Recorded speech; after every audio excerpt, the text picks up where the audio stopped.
back, if I'm right on my math here, 7 or 6 starters back from the team this past year, 7. Other playoff teams, Texas has 14 starters back. Bama 7, Michigan 6, Washington 2 that have not either gone on to graduation, portal, or whatever. Washington's got 2 starters back. Yeah. Those guys, I mean, they still got time to hit the portal, too, both those starters, right? Yeah. So 14 for Texas back that were on the 22, not counting special teams. Alabama 7, Michigan 6, Washington 2 right now. But you can go see the offensive and defensive movement there. Easy to point out really quickly that the Malachi Moore, the star position, is not listed on the 11, the extra defensive back, but Malachi Moore would be on the list to the right as well, a named player who may stay at star or move to another position. But those are the exits as we know as of today. Just a big movement from the Alabama roster. Nothing that Alabama fans have had to put up with in a long, long time. Yeah, look, Nick Saban doesn't leave. You still get a little movement, but nothing of this magnitude. Samuel in the chat room says, Taylor, you forgot the coach. He left too. Yeah. That is true. Yeah. Nick Saban out too. I mean, you're right. It's like something Alabama's never had to deal with. But again, if Jim Harbaugh, and I don't know how you guys feel about this, Orlovsky felt pretty confident, it seemed like. I don't know how you guys feel about Harbaugh, but if he leaves, Michigan is going to face the same exact thing. And if by chance Brian Kelly left to take that job, LSU is going to face the very same thing. And if by chance Ole Miss loses Lane Kiffin to LSU, then they're going to face the very same thing. These January job openings, the portal is going to be unmanageable for the teams that are losing their coach. Yeah, again, this is the first test of a major program with a major roster leaving after, as you pointed out yesterday, Jimbo, when he left Texas A&M with a good roster, that was when everybody's portal was open. Everybody's in the portal. Yeah, this is the first time out of this, and it's just been magnified that it's the Alabama roster with so many 5 and 4 stars on it. But again, right now I got 9 4-stars in the portal from Washington. So movement continues. We'll see if there's another coaching change with Jim Harbaugh exiting Michigan for the NFL. That's our show today. Don't forget tonight, we're at Odie's in Homewood, the new location, 6 to 8. Cory, Reamer, maybe some other special guests swinging by as we celebrate the Saban dynasty in Tuscaloosa. Now officially over with Nick Saban retiring. We'll tell stories and talk to Cory Reamer. That's tonight at Odie's down in Homewood, 6 to 8 o'clock. Come out and we'll have a microphone for the crowd. It'll be a nice little town hall meeting to celebrate the dynasty at Alabama. Till next time, God bless you and God bless America. Support the show and grab some great t-shirts and hoodies right now in the Next Round store. Buy the Alabama State map shirts in your team's favorite colors, the popular Y'all Can Have the Rest, or Next Round flag shirts are also online now. Just go to nextround.store. That's nextround.store. The traditional Next Round logo shirts are there too. Buy them for yourself, or they make a great gift for someone else. And let us know what you'd like to see in the store coming up. Nextround.store. That's nextround.store. Want more of the show? Download the app or visit nextroundlive.com for the latest podcast. The Mystery Fifth Hour, our not for all ages podcasts like Bama and Bourbon, and the entire Double Down Media podcast family.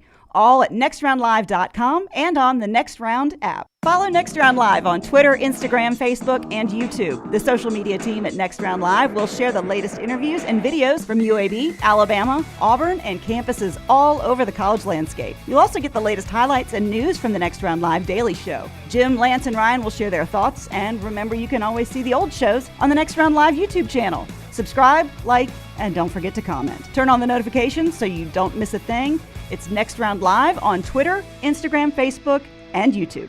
Make sure to start your day at nextroundlive.com. Get caught up on the latest podcasts and videos from the live daily show, plus specialty shows such as the Mystery Fifth Hour. You can also learn more about the whole staff at Double Down Media, find all of our social media feeds, see the latest videos from our YouTube channel and gaming channel, plus find other ways to consume the show like the Next Round mobile app, which you can download direct from the site via your iOS and Android device. Make nextroundlive.com your homepage and stay up to date with everything from us here at the Next Round. Jim Dunaway, Lance Taylor, Ryan Brown, and Rockstar. Live from the Birmingham Racecourse Casino Studios, the next round, presented by Bud Light, is on now. I was going to start the show with one of my corny headlines I'll do it anyway. about Black being the new burnt orange off of Orange is the New Black and all of that. That was corny. But now This is why he got here early, bro. It's got to write his material. but now it's Julian saying he ain't staying.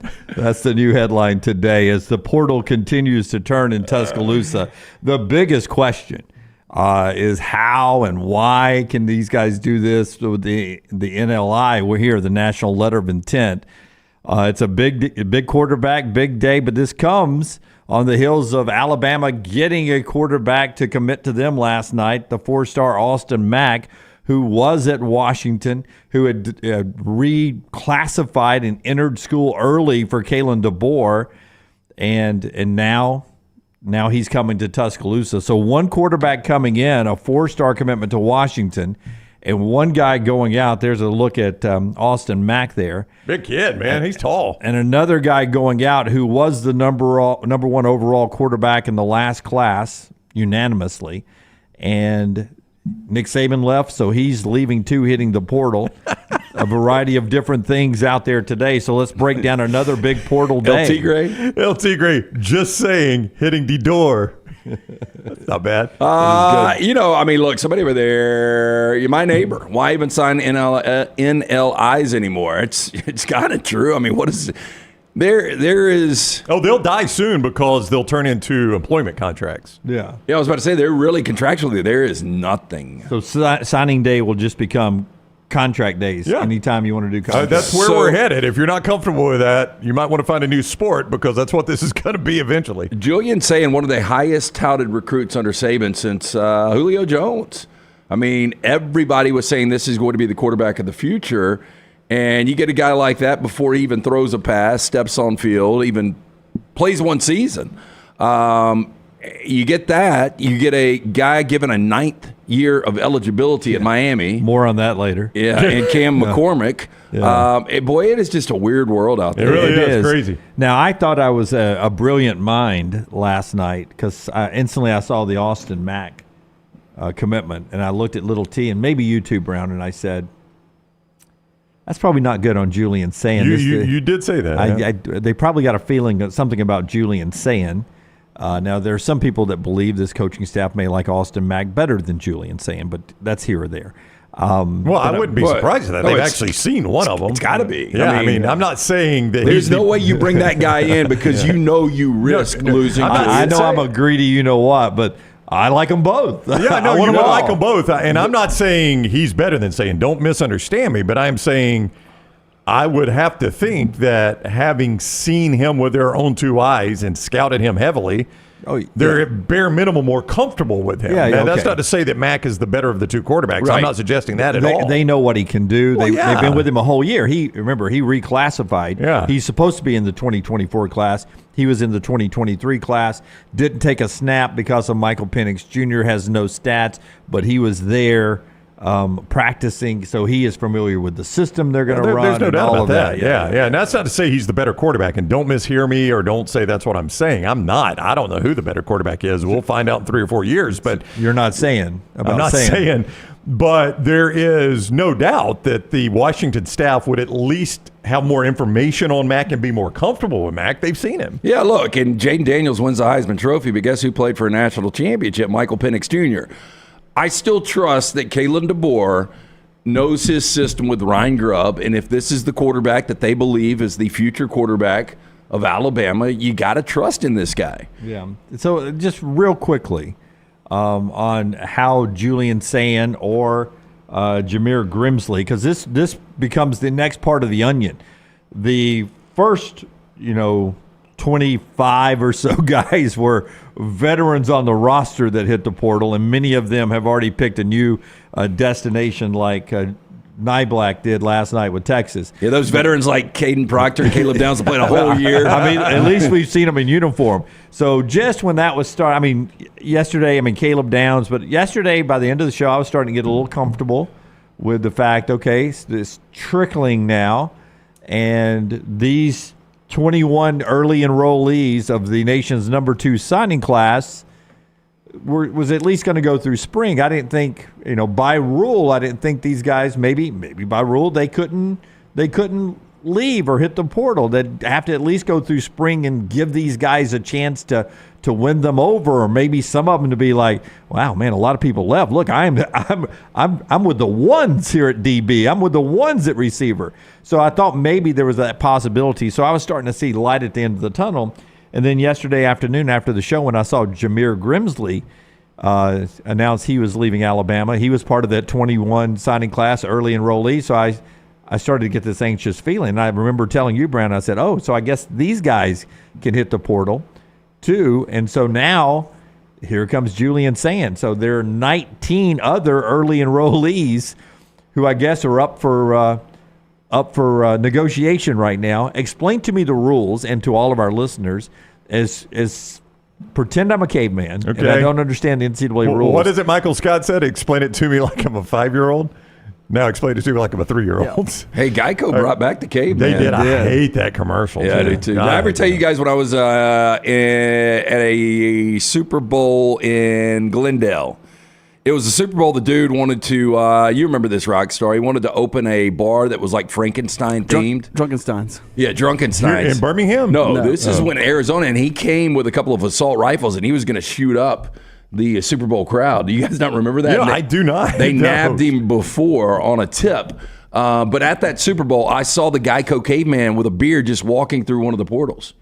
And it was the legit Geico guy. In costume? He was yeah. That's weird. That's when they're making it a series. Remember, it was going to be a sitcom. So what, that last 2 episodes? Yeah. Anyway, explain it to us like so, we're 5 years old. all right, I explained to you like caveman. So there are 2 buckets here. Which one do you want me to address first? I want to know how Julian Sand and the other 19 early enrollees can leave Alabama If you have now. signed a national letter of intent, now this gets confusing because that is an NLI, and name, image, and likeness is NIL. So the national letter of intent is the binding document that you sign to go to a school. That's what everybody fake signs on signing day. It is only binding to the level that the NCAA enforces it.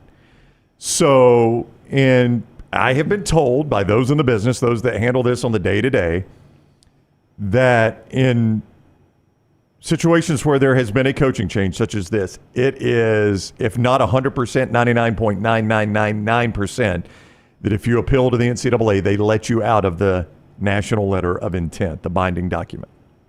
So it's only binding to the point that the NCAA enforces it. So a kid that has signed with Alabama but has yet to participate in any events with Alabama, all they got to do is pick up the phone and call the NCAA and get out of their national letter of intent. Then they can sign again with another school, right, in this next signing period or in this next signing day. In the case of Julian Sand and players like him, he enrolled early. He was an early enrollee and participated in team activities, which means now he also has to hit the transfer portal because he participated in team activities. So he's under different. the same rules as Caleb Downs and any of them, yes, virtually. Okay. Except Downs doesn't have to get out of his national letter of intent because he's already enrolled and played a year. All he's got to do is announce his intentions to the portal. So it's maybe a 2-step process for Sand, but it's really not that much different. Now, you run into an issue if you're any of these players that you've got enrollment deadlines at any university. Now, I would have to imagine if Caleb Downs drags this thing out and wants to go to either Georgia or Ohio State, that Kirby Smart and Ryan Day have enough pull to get him in class at one of those 2 schools. They can bang the drum about what good academic institutions they are all they want. We know what football means to these schools, and they will find a way to get them in. But if you're just looking at the strictest reading of the rules, these guys have to enroll by enrollment deadlines. Like all of our kids have gone to college, right? There are deadlines you've got to hit to make sure they're enrolled for that semester. Now, they've always got the option of sitting a semester out. That's doable as long as you're caught up on your academic progress. You're not behind in your academic progress. I mean, technically, these 21 early enrollees didn't have to be there now when they're already enrolled. They could have waited until their senior years of high school was over. But if I'm Caleb Downs, in theory, I've got a deadline coming up where I've got to be enrolled at Georgia or Ohio State or Texas or wherever I go, in theory. So that's kind of the deadline now. So that's why when people are like, maybe this is the end, they keep thinking this is the end of the Bama players hitting the portal because of that, right? That those guys are going to have to land somewhere. And keep in mind, they could just sit a semester out. And also keep in mind, they can hit the transfer portal again in April. That's right. Just because they stay right now doesn't mean they're staying permanently. Yeah. Now, if Nick Saban had really wanted to lock this roster in, box him in a little bit, he would have waited until right about now to announce his retirement. Because the 30-day window, and this will be interesting if Jim Harbaugh takes an NFL job, because this is what's going to happen to these Michigan players, Lance. Their 30-day window is going to open, but really it would be difficult, if not impossible, for them to transfer to any school because classes have already started at those schools. So if Harbaugh takes the Falcons job or the Chargers job or whatever job he's going to take next week, everybody in the world's already started classes. And if I'm a Michigan player and I'm like, you know what, I don't believe in Sherrone Moore or Brian Kelly or whoever's going to get the job, I'm out. There's really nowhere for you to go. So it only benefits you to finish that semester at Michigan, which gives the new coach a crack to convince you to stay. So had Nick Saban waited, he could have really screwed this roster, but he could have also boxed it in a little bit. Had he waited until this week or next week to announce his retirement, you still could have gotten Kalen DeBoer. He'd have taken that job at any time. And the roster would have already been enrolled at Alabama, so it really would not have benefited them to hit the portal and transfer and would have given DeBoer maybe a fighting chance to keep him. And I'm not saying Saban should have done that. Don't mishear me. But I am saying that's the way it would have worked if you had wanted to try to trap a roster in. Do you think Saban in the past maybe does that, and maybe based on the fact that so many people were recruiting against his age and, hey, he's retiring this year, and Saban actually had to go on record and tell these guys, hey, look, I'm not going anywhere, and maybe a little guilt that he tells them just months ago, I'm not going anywhere. He flips, does a 180, retires, and by that at least giving them a little room to wiggle out if in fact? I would imagine that knowing Nick Saban, he wanted to make sure these guys, I mean, you want to be as honest as you can. It was his reason for, his main reason he told Reese Davis for retiring was the fact that it was getting harder and harder to be honest and commit to these guys long term. So I would imagine he made the best decision possible for both Alabama, but also for these players as well. But by the way, I don't think anybody would have criticized Saban for waiting and doing it right now. I don't think anybody would have said, "Oh boy, that traps his roster." I really don't think he'd have caught a lot of criticism. I mean, I think other coaches would have, but I mean, Saban's retiring, so what are you really going to say? Yeah, but again, they can catch him in the spring, but it would have given DeBoer a fighting chance to probably keep this roster together, but also it was the right thing to do by the players is to do it in a time where they could still transfer if they wanted to. I went back and pulled this number because I know, I've kind of become, at least for our listeners, kind of the face, the hype man for Kalen DeBoer. And I know Alabama fans are panicking. The approval rating is starting to fall this way now.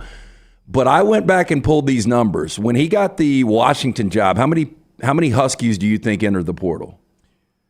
So when he took over from Jimmy Lake? Yeah, with early enrollees, everything. I'm going to say 25. 28. 28. So the numbers he's dealt with this. Are really similar. Yeah. So I would just say within 2 years, the first year he wins 11 games. Within 2 years, he wins the Pac-12 championship, plays for a national championship. He's going to have better opportunities for better players here.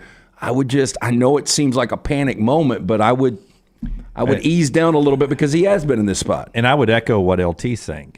I'm not worried, but it's a bump in the road. You dream of, I think, an early transition. Excuse me, let me rephrase that. I'm not worried. It's going to be a bump in the road. You dream of a smooth transition where you're still in the college football playoffs immediately when you have this roster and you go Saban to DeBoer. If you're an Alabama fan, you hope that it's just business as usual. That's sort of unrealistic. But if you tell me Alabama 2 years from now is back in the playoffs in the conversation, I don't think you can dream up a better scenario. You look historically, after a legend, that usually doesn't happen. So I'm here to give Kalen DeBoer and the staff a little bit of time. Show being brought to you by our friends at Precision Sports. 2024, a new year, and boy, do we know it. And if you've been bounced around these days, maybe it's falling, putting up Christmas lights or taking those things down or sledding the other day and you tweaked a knee or shoulder, our friends at Precision Sports Medicine and Orthopedics can take care of you. The number is 205-512-3885. 205-512-3885, or visit the website precisionsportsortho.com/2024, precisionsportsortho.com/2024. They will take care of you and get your life back on track. Orthopedic care is better together. Find your provider today, 205-512-3885, or visit precisionsportsortho.com/2024. Before we talk more about Julian Sayin and another big recruit, Jameer Grimsley, 4-star wide receiver, who I'm told is looking at LSU in Florida potentially as his destination. He's from the Tampa area, I believe. Let me give you what Brock Heward said last night on Twitter.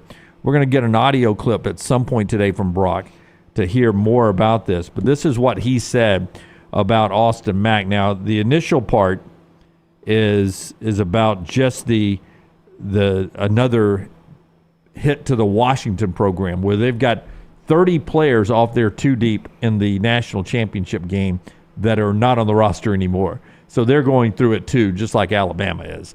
But he says, yet another gut punch to the development of young, talented players. Austin lights up a room, and at 6'6", plus, his presence and arm are unique.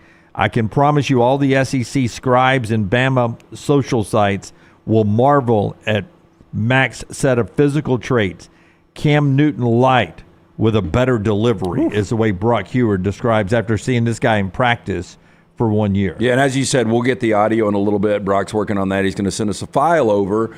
So, for a former Washington quarterback who has already lost his head coach, and this is a quarterback that he sees the upside. Again, we don't know if these guys are going to work out or not. Blake Barnett, I remember how hyped up he was. What are some other examples of quarterbacks we've seen sign with local teams that just never lived up to the hype? Jeremy Johnson, Blake Barnett, the opposite Star of that. Jackson.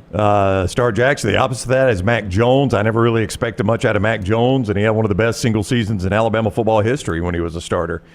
Bo Nix didn't get it done at Auburn. Yeah, I've seen it go both ways. Bo won some games, got benched in the process for TJ Finley, no less. I've seen it both ways. And here's what's crazy, Dunaway, is it's the most difficult position coming into college and going into the NFL to project.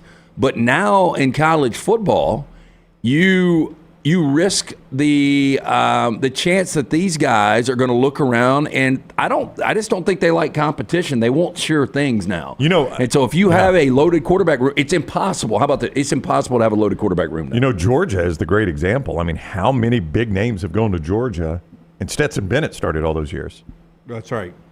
And now Justin Fields transferred and was excellent after he transferred. I'm not saying Kirby got it wrong, but I am saying – I've seen a lot of big-time names go there, and Stetson in that time, Stetson Bennett and Carson Beck are the two starters. Todd Fuhrman will join us coming up to start hour 2 to talk about the NFL playoffs, which go tomorrow with 2 games and then 2 on Sunday, and we'll set up to what I believe is the greatest Sunday in the NFL, the AFC-NFC championship matchups. We'll talk basketball with Andy Kennedy. Big weekend for UAB coming up, 11 o'clock Central, and we'll set the table for a huge weekend for Auburn, number 13 in the country, and Alabama, who's on the road to play number 6 Tennessee. Both Alabama and Auburn on top of the SEC standings, where they will try to stay unbeaten and then play each other next week. Looking forward to all that. The ton of other movement going on, coaching hires and such like that, and people who are making visits. So the roster in Tuscaloosa continues to be on a churn right now. It's in motion. It's revolving and evolving. And we'll talk more about that in our next segment and get to your phone calls if you want to join the show. 205-734-0923. 734-0923, 205 area code there. Or as we always encourage you to do, you can jump into the chat room over there, and Brownie will give us some reaction, and we'll react to some of your comments in the next segment as well. We're being brought to you in part today by Storm Restoration Roofing. Free no-cost roof inspection, A+ rated with the Better Business Bureau. You can also look him up on Facebook, Greg from Pell City. That's his cell number I'm about to give you, 205-542-3531. 205-542-3531. Storm Restoration Roofing is the home for the free no-cost roof inspection. Insurance companies trust him. That helps you with claims. He does roof replacement, repairs storm damage, and, of course, that free no-cost roof inspection. 205-542-3531 or Greg from Pell City on Facebook. Unlocked with Fox Sports' Brock Heward and Lance Taylor weekly at Disrupt the Media on YouTube and wherever you get your podcasts. This hour of The Next Round is presented by the Birmingham Racecourse Casino, now featuring 7 days of giveaways with your chance to win a share of up to $125,000. The more you visit the Birmingham Racecourse Casino, the more chances you have to win. Hey, Lance Taylor from The Next Round to tell you about one of our favorite places for breakfast, lunch, and dinner. That is Hamburger Heaven since 1982. Hamburger Heaven has been serving Birmingham's best hamburgers, cheeseburgers, French fries, hand-spun milkshakes, and sandwiches made fresh to order. All of their ingredients are fresh and prepared daily. This includes their beef, always fresh, never frozen, hand-pattied each and every day. For breakfast, lunch, or dinner, visit any of the 4 locations, Highway 280, Irondale, Gardendale, and Homewood. Hey, Ryan Brown here from The Next Round. Do you want to help pay for my kids' college and look great while you're doing it? You need to go to The Next Round store. Everything from hats to short sleeve and long sleeve t-shirts, sweatshirts, hoodies, zip-up hoodies, and much more. And we're adding new things all the time. Why would you not want to see my kids get a great college education and look great out in the public while you're doing it? Get the gear we wear all the time on the show, and there's only one place to get it. nextround.store. That's nextround.store. Are you ready for a winning season in your finances? Legacy Credit Union is bringing you a slam dunk deal on their credit cards. Apply for their balance transfer and pay 0 balance transfer fees.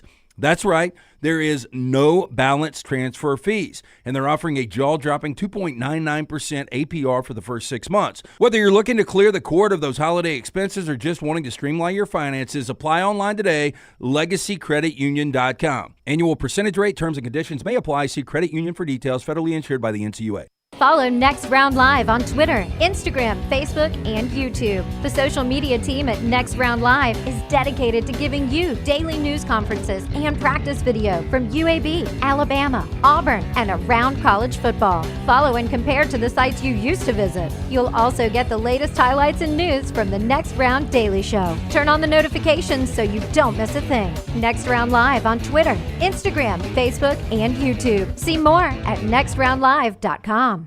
Hey, Lance Taylor from The Next Round to tell you about our friends at Gutter Cap. Gutter Cap's that patented aluminum cover system that fits over most existing gutters to keep out debris and eliminate that gutter cleaning. It's backed with a lifetime warranty, almost 20-year service record right here in Birmingham. Stay off that dangerous ladder forever. 45% off the retail price now if you call guttercapbirmingham.com. Call my good friend Chris Stewart now, 205-823-2212. Cap it, don't snap it. It's Gutter Cap.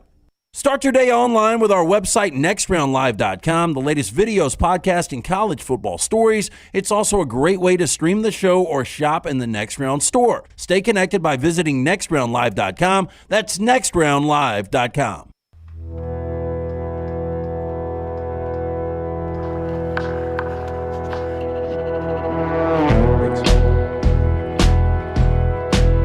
We got Brock Heward reacting. Audio-wise, you guys let me know when that's ready to go behind the glass there. The show's being brought to you in part by our friends at Hemp Hill Services. Hemp Hill Services for your heating, cooling, and plumbing. I can't keep up with this weather. So, it feels warmer today, but then it's going to drop again to 10 tomorrow. Is that right? Yes, that would be accurate. Yeah. Yep. 4. It's going to feel like 4 and be 19 at some point. Yeah. Anyway, if you need to keep your unit ready to keep up with this changing weather, 205-229-2090. Call Adam, Chad, Andrew, the guys at Hemp Hill Services for all of your plumbing, heating, and cooling needs. Trust the name Birmingham has trusted since 1954. Hard to stop a train. Call today, 205-229-2090 or hemphillservices.com. All right, so Brock Heward is This is audio. yes, It's not audio, video, okay. audio only. Brock, Sports Talk Radio, Washington alum up in the Seattle area, really close to Kalen DeBoer, gets access, practice, and some inside information. And he's Fox's number 2 guy behind Klatt. This is a guy that I trust his evaluation of talent. Yeah, knows the position really well. So you had a chance this morning to send him a text, say, hey, give us a little scouting report on Austin Mack, right? Yeah, so he put a little audio file together, and he was extremely excited as a Washington fan to one day watch this guy be the quarterback of that program.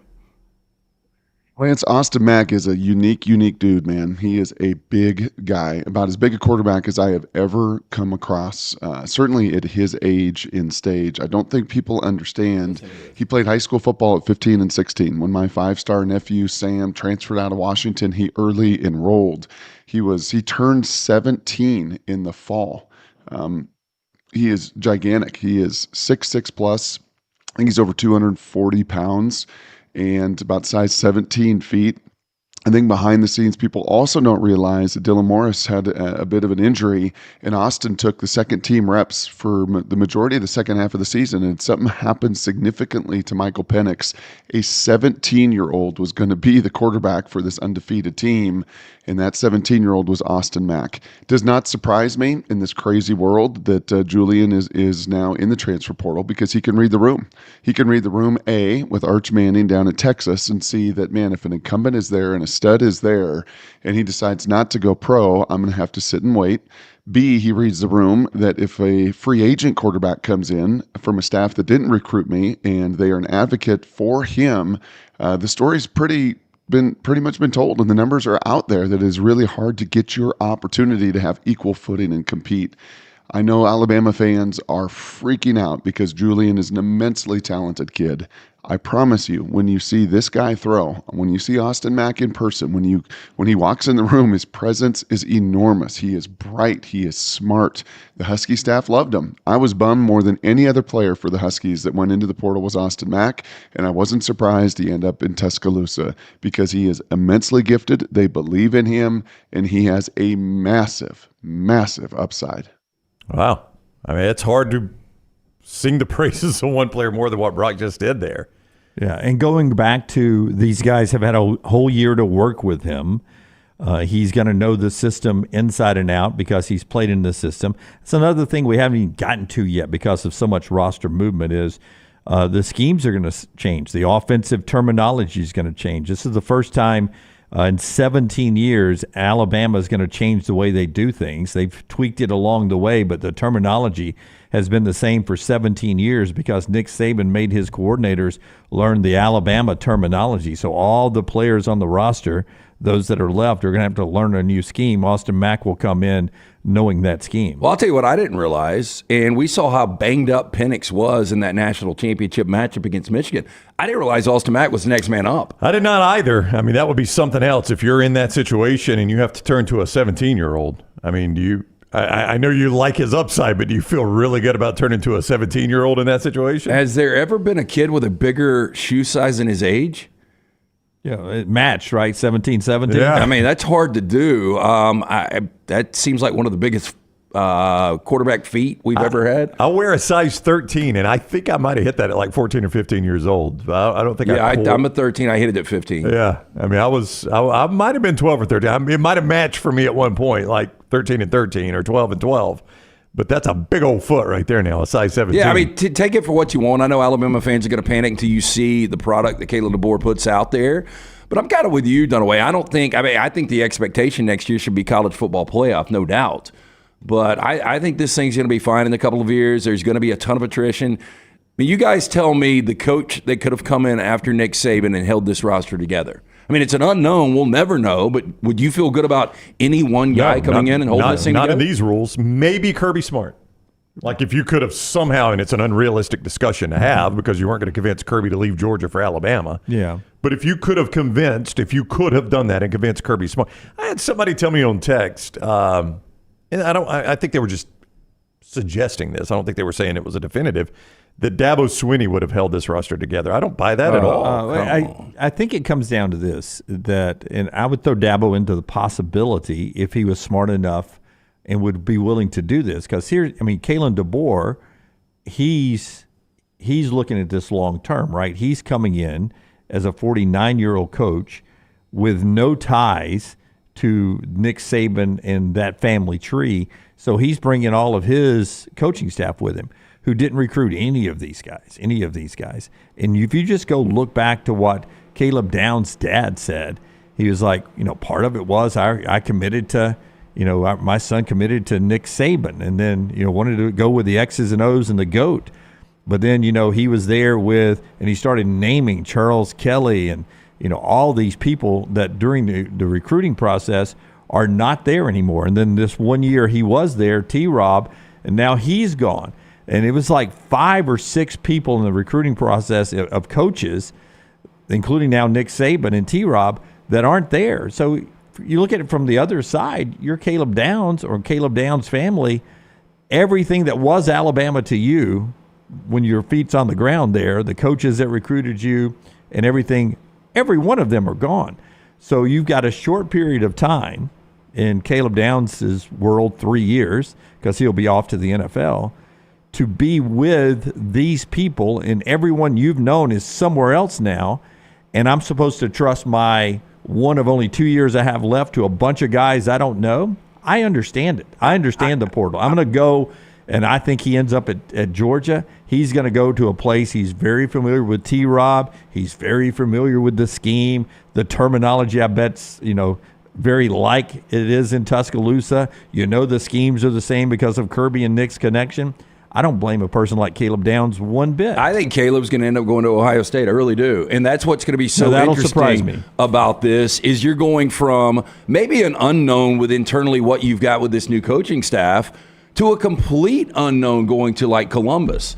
That's what's interesting about all of these kids making that decision. Staying at a place like Alabama, at least you know what you're getting with game day and you know your surroundings a little bit. You know that building.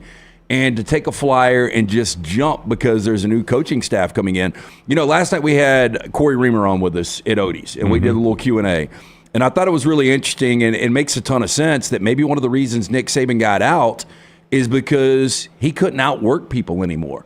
Because everything is so wide open with NIL now. You can go, and he said that he never pulled in that parking lot where Saban's car wasn't there when he got there, and he never left where Saban's car still wasn't there. Yeah. And it got to a point where Nick Saban was outworking other coaches, but now with NIL that doesn't happen. And I think there's also an element to players not having to work as hard. And what I mean by that is there's no longer competition. Like Julian Sayin might be the best quarterback coming out, but obviously he didn't want to compete with Austin Mack, right? Yeah. If that is the reason why he is leaving, there are some people who would suggest that, the coaching staff, if you see, as Brock was hinting, if this coaching staff's been with Austin Mack for a long time, they've got a relationship. Now I'm the outsider. It would make me uncomfortable staying if I'm Julian Sayin. I'd understand that. Yeah, but are you not more comfortable in your God-given ability? Like, I am the best. Like, I am going to be the next great college quarterback. Wherever I am, there's nobody that's going to be able to beat me out. Yeah, but again, and I'm not making excuses for anybody leaving, but the Alabama that I committed to is not there anymore. You know what I'm saying? Well, the coaching staff. The coaching staff. Well, that's Alabama to me as an 18-year-old kid. Well, maybe. I don't know. That's Alabama. I'm not going to say that's the only way he views Alabama. I think that would be a little unfair to him. And you're still going to a coach you don't know anything about. Yeah. I can't. I think whether he wanted to go or he was encouraged, I don't know. I'm not going to make suggestions one way or the other. It looks like Kalen DeBoer was prepared for it either way because he's got Austin Mack coming in. So either the Sayin family had said, hey, we are out, or he was like, I prefer this guy. Don't know which. But, Julian Sayin, either way, was going to have to beat. If they're bringing in Austin Mack, right, and Julian Sayin wanted to stay, he's going to have to beat Austin Mack for that job. That tells me that coaching staff likes him. If he wants to leave because, to Jim's point, the coaching staff isn't what I committed to, I've got no problem with that. It isn't the coaching staff he committed to. It's not. It's a totally different coaching staff. Maybe he's watched Ryan Grubb and doesn't like that style. Now, Ryan Grubb's been a really good offensive coordinator, and Kalen DeBoer has too. But maybe he doesn't like that style. Maybe he wanted to play more for Tommy Rees or whatever the case might be. I would have, I don't know. I don't know what to say now because Austin Mack was the backup quarterback. You heard Brock say he would be playing if something would have happened to Penix Jr. I thought the plan was because he was still so young, bring in a veteran quarterback like Will Rogers for 1 year, and then in 2025 turn it over to Austin Mack. So I don't know what their plan is. You wonder how comfortable Milroe is. You heard he was really fired up after the initial meetings, but he's even more fired up now. He's probably the guaranteed starter. I mean, there's no doubt saying. But it is a new system, and he's got to beat out Austin Mack and Ty Simpson and Lonergan, any of the quarterbacks that hang around there. Show being brought to you in part today by our friends at A+, and we'll continue the conversation. That's who redid my master bathroom. Now, listen, if you've got a master bath, a kitchen, or a master bedroom closet that needs updating, those are the ones you're going to get your money back on when you go to sell your house. You're also going to enjoy it while you own your house. And my man Brad Bell specializes, so happens to specialize in those three things. So when we bought our house, Scott is showing you what our bathroom looked like, and we wanted it a little bit darker, a little more updated. And my wife scoured the internet looking for the best person for the job. She talked to contractors, people that had used contractors, read reviews. She selected Brad Bell, A+ Tile Home Remodeling. And we gave him our vision. He did exactly to that vision. He didn't argue with us and tell us, no, you want to do it this way. He's like, I'll make your vision come to reality. He did. His crews are fantastic. They were timely, courteous, clean, worked their tails off, got in and out as quickly as they possibly could, and got the job done right. Like, there was no punch list where you had to come back out and fix things. It was done right the first time. In fact, Lance saw the work, and he was like, hey, you know what? I got a dark bathroom. I kind of want it lighter. So he used Brad Bell for his master bath. Brad did tremendous work for him as well. Here is Brad's number. Anywhere in Alabama, and if you miss anything I've said here, just reach out to me. I'll be happy to get you in touch with him. Brad Bell, A+ Tile Home Remodeling, 205-422-1758. 205-422-1758. Brad Bell, A+ Tile Home Remodeling. What I was going to say about Jalen Milroe is, I think, and Saban may have looked at it and liked the system. I don't know. But, I mean, I'd have to guess Jalen Milroe looks at this system and probably likes it a little better than what he had under Tommy Rees. I think anybody would.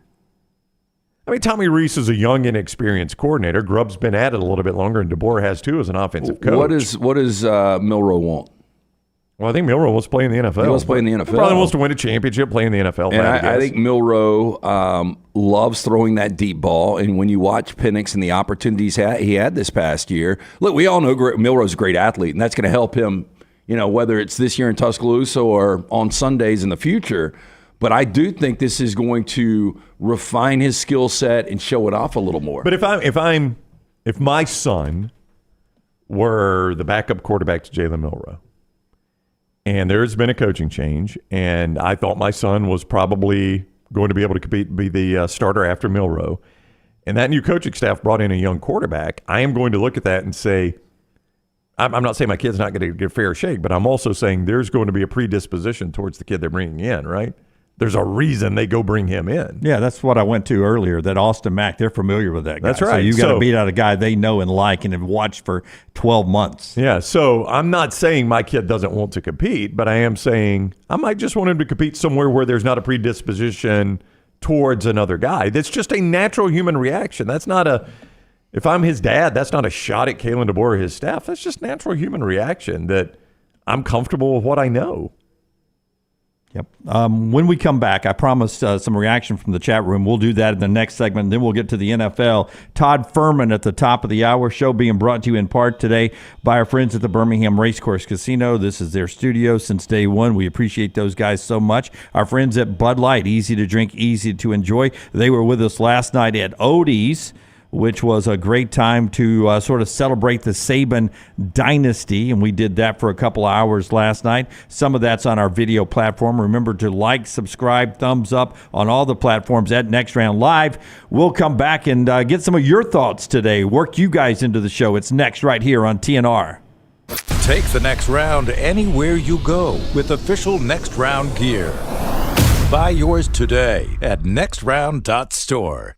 Legacy Credit Union has the ultimate game changer for your finances. With Engaged Checking, you can earn 3% APY on balances up to $15,000. You heard correctly, 3% APY. But it's not just about scoring with high yields. With Engaged Checking, you can get paid up to 2 days early. That means your paycheck, Social Security, tax refund, you name it, you get it early. So stop sitting on the sidelines and get in the game with Engaged Checking. Sign up today at legacycreditunion.com or visit any 9 Greater Birmingham area branches. APY is annual percentage yield. Terms and conditions may apply. See Credit Union for details. Federally insured by the NCUA. When it comes to great clothing, I love comfortable clothing that I can also wear to the golf course or anywhere I go. I get that from Roback. Brian Brown here for the next round. Whether it is the softest hoodies you'll ever find, they're great quarter zips, the polos, the pants, the crew necks, you can get them all at Roback.com, and we're helping you save. Your first order at Roback.com can get a 20% discount when you use code TNR20. That is Roback.com, code TNR20 for 20% off your initial order at Roback.com. Hey, Lance Taylor from the next round to tell you about our friends at Gutter Cap. Gutter Cap's that patented aluminum cover system that fits over most existing gutters to keep out debris and eliminate that gutter cleaning. It's backed with a lifetime warranty, almost 20-year service record right here in Birmingham. Stay off that dangerous ladder forever. 45% off the retail price now if you call guttercapbirmingham.com. Call my good friend Chris Stewart now, 205-823-2212. Cap it, don't snap it. It's Gutter Cap. Stop by the New York Butcher Shop and pick up the finest in certified Angus prime beef steaks and burgers, premium pork chops, ribs, and all-natural chicken cut to order just for you. Their chef-prepared entrees and side dishes are the perfect dinner-to-go choice for your family and are ready to heat at home. With a great selection of fine wines and desserts, the New York Butcher Shop is your one-stop dinner shop. 2 locations to serve you, Cahaba Heights and on Highway 119 in Greystone. The New York Butcher Shop. Rare quality, well-done service.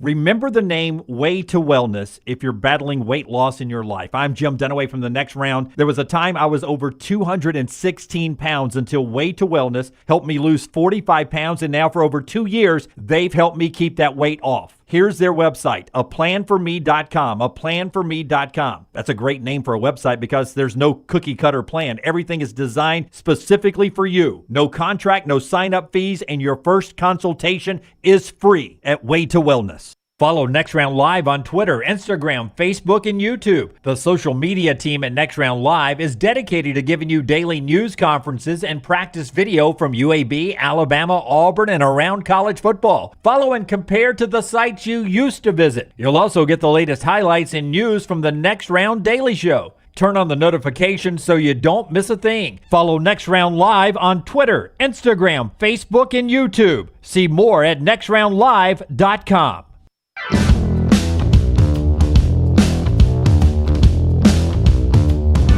Back with you before we get some comments from you guys. Dr. B bringing you part of the show today, the people that sort of resurrected LT's hair roster. Absolutely. Look, when his hair had hit the portal. It was hitting the portal. It was in between. I was able to pull it back though. I asked around when it started to thin out. And Dr. Beckenstein is the name everyone mentioned. I made that call, scheduled the consultation, 205-319-0316, T3hair.net for more information. Not only am I doing the non-invasive treatment 3 times a week, 30 minutes each time on the couch, Dr. B, I also went in and got that Sensus transdermal infuser. This enables Dr. B to get various medicines and therapies into the scalp where the hair follicles are without using any injections. This is revolutionary as Dr. B can pinpoint delivery of a patient's genetically specific products without any needles. 205-319-0316. Tell them the next round sent you, or T3hair.net. JT83 says, Brown, they brought the kid in because Saban was transferring, not the other way around. Do you guys not know what lead times are? JT is probably correct. Royal Payne says, Reese did a good job changing the offense for Milroe. It's why Milroe isn't guaranteed to win the job. He'll have to learn the new offense, etc. I'd be stunned if it's anybody other than Milroe, especially now. James said, wait, a little bit more on that. You'd be stunned if it's anyone other than Milroe. I would be, yeah. I would too initially to start out. No, that's all I'm saying is day one starter. But then if he's the day one starter, the schedule is very cushy up front. It'd be hard, But it'd be hard to find somebody to beat him out. I would have said the same thing had Julian Sayin stayed, that if there was no Austin Mack in the process. Because one thing you get is an absolutely clean slate with a new coaching staff. So Jalen Milroe and his loyalty and all that, I think virtually guarantees him day one starter.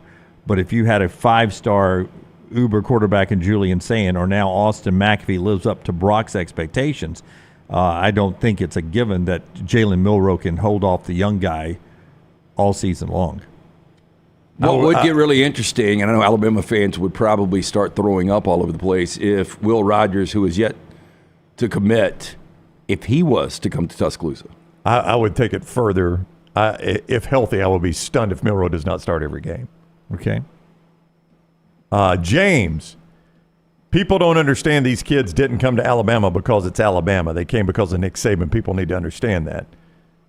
You can't broad brush that. I would say maybe the guys in the transfer portal, that would probably be consistent among all of them. But Nick Saban was a big thing, but I wouldn't broad brush and say that's why every single kid came and the only reason he came. But I would ask the question. I know Auburn fans that think that the players go to Auburn because of Auburn and they love Auburn and we work hard and we make the world better. We're Auburn. But don't most people go to places unless you grew up in the state?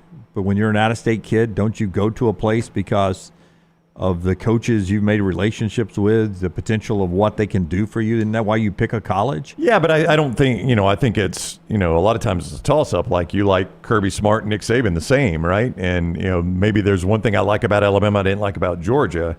I don't think it's ever 100% about the coach. Yeah, I don't know. I mean, you look at guys like Bryce Young coming all the way from California, Tua coming all the way from Hawaii, moving the entire family. That's it. That's because we have confidence in Nick Saban. Like, 100%. We do our job, live up to my ability. I'm going to have the opportunity to start for Alabama, win a national championship, and be a top 10 draft pick. My point being, do I think Aiden Holloway wanted to play at Auburn? Or do I think Aiden Holloway wanted to play for Bruce Pearl? And I don't think it matters either way. I just think you make a decision, you personally, on your pathway to where you want to go in college. Right. And Bruce Pearl has shown he can turn out first-round draft picks. He's shown that he's really good at coaching basketball, and he's fun to play for. I would say that it's the same thing for Bruce Pearl in basketball as that guy's trying to make it out is for Nick Saban in football. It's a combination of what that school can provide you, but also you're going to play for people you trust that can help you be the best you can be. Well, I get, and we're probably splitting hairs here, but I'm saying is, Aiden Holloway, I'm just pulling up his recruiting profile right now. He was recruited by Auburn, Miami, Tennessee, Wake, Arizona State. And I would just use Tennessee here. He might have liked Bruce Pearl and Rick Barnes identically. There was something he liked about Auburn more than Tennessee. So, yeah, I think coach is obviously a massive factor, but there's sometimes you're probably going to have some tiebreakers because you like a lot of these coaches. There's probably for a lot of these kids not just one coach that's above and beyond them all. They like a lot of coaches, so I got to find some tiebreakers somewhere. Chris says, I don't worry about any player who doesn't want to be there. Wish them all the best until they are playing against us. Nick says, if Kalen gets all these elite Washington portal guys, we'll be fine. Wide receiver and defensive end need touched up, though.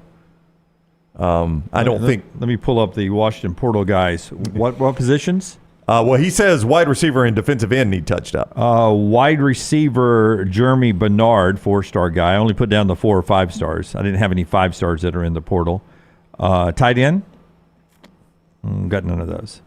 I think there's a 3-star tight end there from Washington, but Jeremy Bernard is the 4-star wide receiver. A lot of offensive linemen in the portal from Washington. Yeah, the Brailsford kid is what, that's the guy to watch. Redshirt freshman, 3 years of eligibility left, was one of the better centers in all of college football. I think him and Jabbar Muhammad, the cornerback who was originally at Oklahoma State, was an all Pac-12 performer this year. Those are the two. Muhammad on campus today, by the way, in Tuscaloosa. I don't think he leaves. I think Muhammad will stick. And I think it's kidnapping if he doesn't leave. Well, you know what I'm saying. He's got to go back and get his bags. It's like once he'll have nice accommodations. Like I said it last Saturday to people that asked me about Isaiah Bond in Austin. I said he ain't leaving. Like he will get so much money thrown at him. Apparently a Lambo. Yeah, I think Jabbar Muhammad's relationship with DeBoer and that staff, and the fact that I think you're willing to. I mean, his portal valuation, according to On3, is over $400,000. He's going to get paid, and I think he is going to be comfortable staying in Tuscaloosa. And I think that's going to be I mean, I don't know if Alabama fans are going to like 2 former Pac-12 starting cornerbacks, but there's a good chance Jabbar Muhammad's on one side and Damani Jackson's on the other. From USC, if you missed that. Now, when he did commit, it was to Nick Saban and that coaching staff.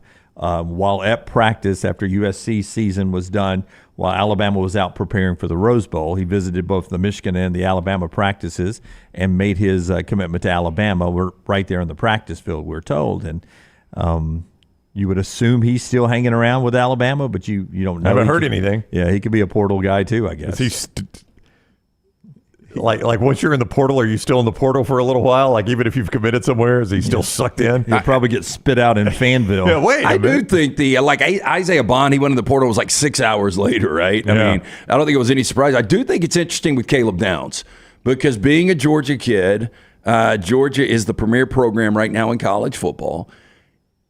For him not to commit yet, there has got to be a major battle over numbers, would you not say?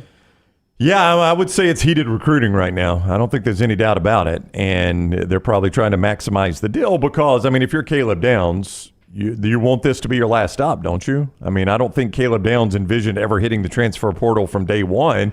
You've already had to do it after year one. You don't want to do it again. So you want to make sure you get this one right. It's interesting. I would just say this, if you're Caleb Downs, and let's say you're picking between Ohio State and Georgia. I mean, I think Ryan Day's fine.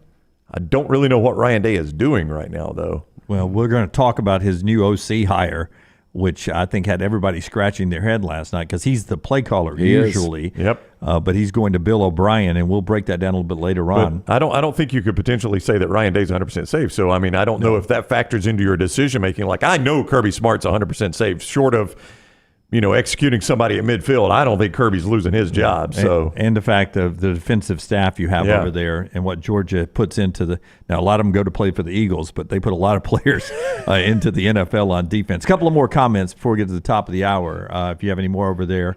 Nick says Downs and Bond were must keeps. Hurts so bad because Caleb is otherworldly, but Bond because he's talented and this wide receiver room is young now.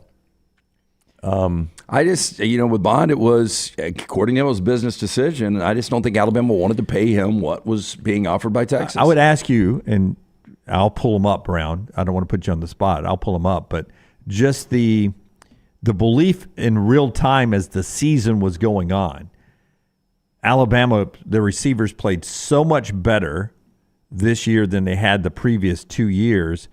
But I think everyone was already looking forward to the young receivers that were coming on campus. Am I right about that? Now, at one point, Ryan Williams was projected to be one of those guys, and obviously he may not end up at Alabama. He may end up somewhere else. But there was a series of wide receivers. Now, Jameer Grimsley was one of those guys. He's now in the portal. But during the course of the year, I know everyone loved Bond and loved how those receivers played a little bit over their head.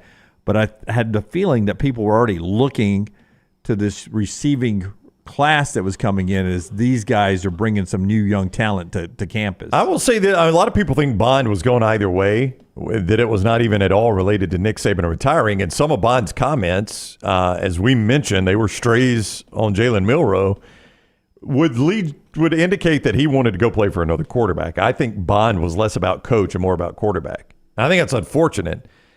I don't know that I don't know that playing for Quinn Ewers is markedly better than playing with Jalen Milroe. I really don't think it is. Milroe was the sixth, fifth in Heisman voting. Yeah, sixth in Heisman voting, and got better and better as the season went on. Yeah, I thought that was a complete shot at Milroe. Oh, there's no doubt it was. Without actually saying Milroe's name, I don't know that you could have made it more of a shot at him. Rico Scott is a guy who signed in this class, a 4-star wide receiver, Harrisburg, Pennsylvania. He's signed, not enrolled on campus yet. I told you about Grimsley, 4-star wide receiver. Word last night, he was doing what Julian Sayin is trying to do. And then, of course, Aaron Hampton from Dangerfield, Texas, 4-star wide receiver. He's enrolled. We'll see if he is a wide receiver hits the portal. Scott makes a great point from the back row. If the money's this good for Downs this year, why not do it again next year? Oh, I think you'll see a lot of that. Yeah, start seeing that you're talking about transferring every year? I mean, if the money's this good doing it one year, I mean, Dylan Gabriel, look, and a lot of this was injury from Central Florida to Oklahoma to now reports are he got over $1 million to go to Oregon. Now, I would say. And Dylan Gabriel really doesn't have an NFL future, in my opinion. And I would agree with you on that. And this is true for Alabama. I'm not just saying this like for wherever Caleb Downs goes. It's true for Alabama. Jim, if you jump in the portal and you grab a guy that's going to cost you $750,000, $1 million, don't be surprised if that same guy is in your office after another good year saying, okay, now let's talk about what it's going to take to keep me. We heard that after the first year of the portal, of NIL, with guys that I think would surprise their fan base that did that to their own school. Yep. So don't be surprised when you go quote unquote steal a guy, and you have to pay him a lot to do it. That after another year, he's in the office talking about his raise, and you're like, man, I just paid you $750,000. 2 Ole Miss guys. One came from Tennessee. I forget the other guy, but they were pretty big guys in the off season. They transferred to Ole Miss, and before the semester started, they're off to Louisville. It made me think that after they got there that the money they were promised, it wasn't there, and so they quickly went somewhere else. Yeah, Jeff Brom. That was testified yesterday at Congress from 2 different student athletes that some of the problem with NIL is the schools the collectives are not legally bound to give them the money, that sometimes athletes are showing up and not getting what they were promised. Yeah, I see Louisville's got 3 top 30 guys out of the portal right now, so apparently their collective is kicking. Jeff Brom's got some resources to work with. You know why? It's finger-licking good. That Yum guy's got some money. You remember it used to be John Schnattner, the Papa John's guy. Oh, yeah. Now it's Yum Brands. Then he they lost had both his mind. of those guys. Can you imagine what they could have done? Oh yeah, because NIL-wise? he was all about the program, and then he got all wasted and put on Kentucky gear and gave middle fingers to everybody involved in the program. He had several issues. Yes. Yeah. All right, top of the hour. We'll get to Fuhrman next to talk about the NFL playoffs, and then we will get back to everything else going on. Our friends at Legacy want to remind you that maybe January is when you start looking at your 2024 financing, and maybe you hit that credit card a little too much. And you've got a high interest rate and a high debt on your credit card, and now you're circling the bowl. You can't pay it off. Well, the best thing I can advise you to do is switch over to a Legacy credit card. No balance transfer fees, no annual fee, and you get that big balance on the transfer at 2.99% annual percentage rate. You can get more details by going to legacycreditunion.com, legacycreditunion.com, or check out any of their 9 local branches. That 2.99% APR on the balance transfers for the first 6 months, and then the credit card rate is as low as 8.90% APR. Legacycreditunion.com, legacycreditunion.com. Never miss anything Auburn. Watch Village Vice at Wardam Pods on YouTube and listen wherever you get your podcasts. Spring weather is here, and our friends at Hemphill Services are offering a $69 HVAC tune-up plus 10% off any service call when you mention the next round. Call Adam, Chad, and the guys at Hemphill Services. Make sure your HVAC unit is ready to keep up with the changing weather. Hemphill Services, locally owned and operated independent train dealer. The team can service all makes and models. For all of your plumbing, heating, and cooling needs, call Hemphill Services. It's hard to stop a train. 205-229-2090 or hemphillservices.com. That's 205-229-2090, hemphillservices.com. When it comes to great clothing, I love comfortable clothing that I can also wear to the golf course or anywhere I go. I get that from Roback. Ryan Brown here for the next round. Whether it is the softest hoodies you'll ever find, they're great quarter zips, the polos, the pants, the crew necks, you can get them all at Roback.com, and we're helping you save. Your first order at Roback.com can get a 20% discount when you use code TNR20. That is Roback.com, code TNR20 for 20% off your initial order at Roback.com. Storm season is here. Make sure you have a plan of action in place right now. Greg from Pell City and Storm Restoration Roofing should be your first call when storms hit. Insurance companies love working with Storm Restoration Roofing because of Greg Nelson's name and reputation in the industry. When storms hit, call Greg Nelson. He's local, 205-542-3531. He's the home of the free no-cost roof inspection. Greg from Pell City on Facebook, 205-542-3531. It's Storm Restoration Roofing. For more than 40 years, Red Wing Shoes has been helping the hardworking people of Alabama. This is why Red Wing Shoes has created the 3-step comfort solution. Step 1, a certified fit specialist will use a 3D scan to electronically measure your feet and arches. Step 2, the fit specialist helps you get the appropriate footwear for your occupation. Step 3, customize your boot or shoe with a Red Wing orthotic. Whether you have a high arch or flat feet, Red Wing has comfort solutions for you. So experience comfort at its best. Visit one of the Red Wing shoe stores located in Pelham or Trussville. When it comes to great clothing, I love comfortable clothing that I can also wear to the golf course or anywhere I go. I get that from Roback. Ryan Brown here for the next round. Whether it is the softest hoodies you'll ever find, they're great quarter zips, the polos, the pants, the crew necks, you can get them all at Roback.com, and we're helping you save. Your first order at Roback.com can get a 20% discount when you use code TNR20. That is Roback.com, code TNR20 for 20% off your initial order at Roback.com. Let's face it, a home is one of the most powerful assets you can have, and our friends at Mortgage Right want to help you build wealth through home ownership. Mortgage Right is all about providing competitive rates, a variety of loan products, and a multitude of resources for a seamless home buying experience. They treat their borrowers like family and are always looking to bring more happy homeowners under their roof. See more by visiting mortgageright.com/TNR today and start living. That's mortgageright.com/TNR. NMLS 2239, equal housing lender. Jim Dunaway, Lance Taylor, Ryan Brown, and Rockstar. Live from the Birmingham Racecourse Casino Studios, the next round, presented by Bud Light, is on now.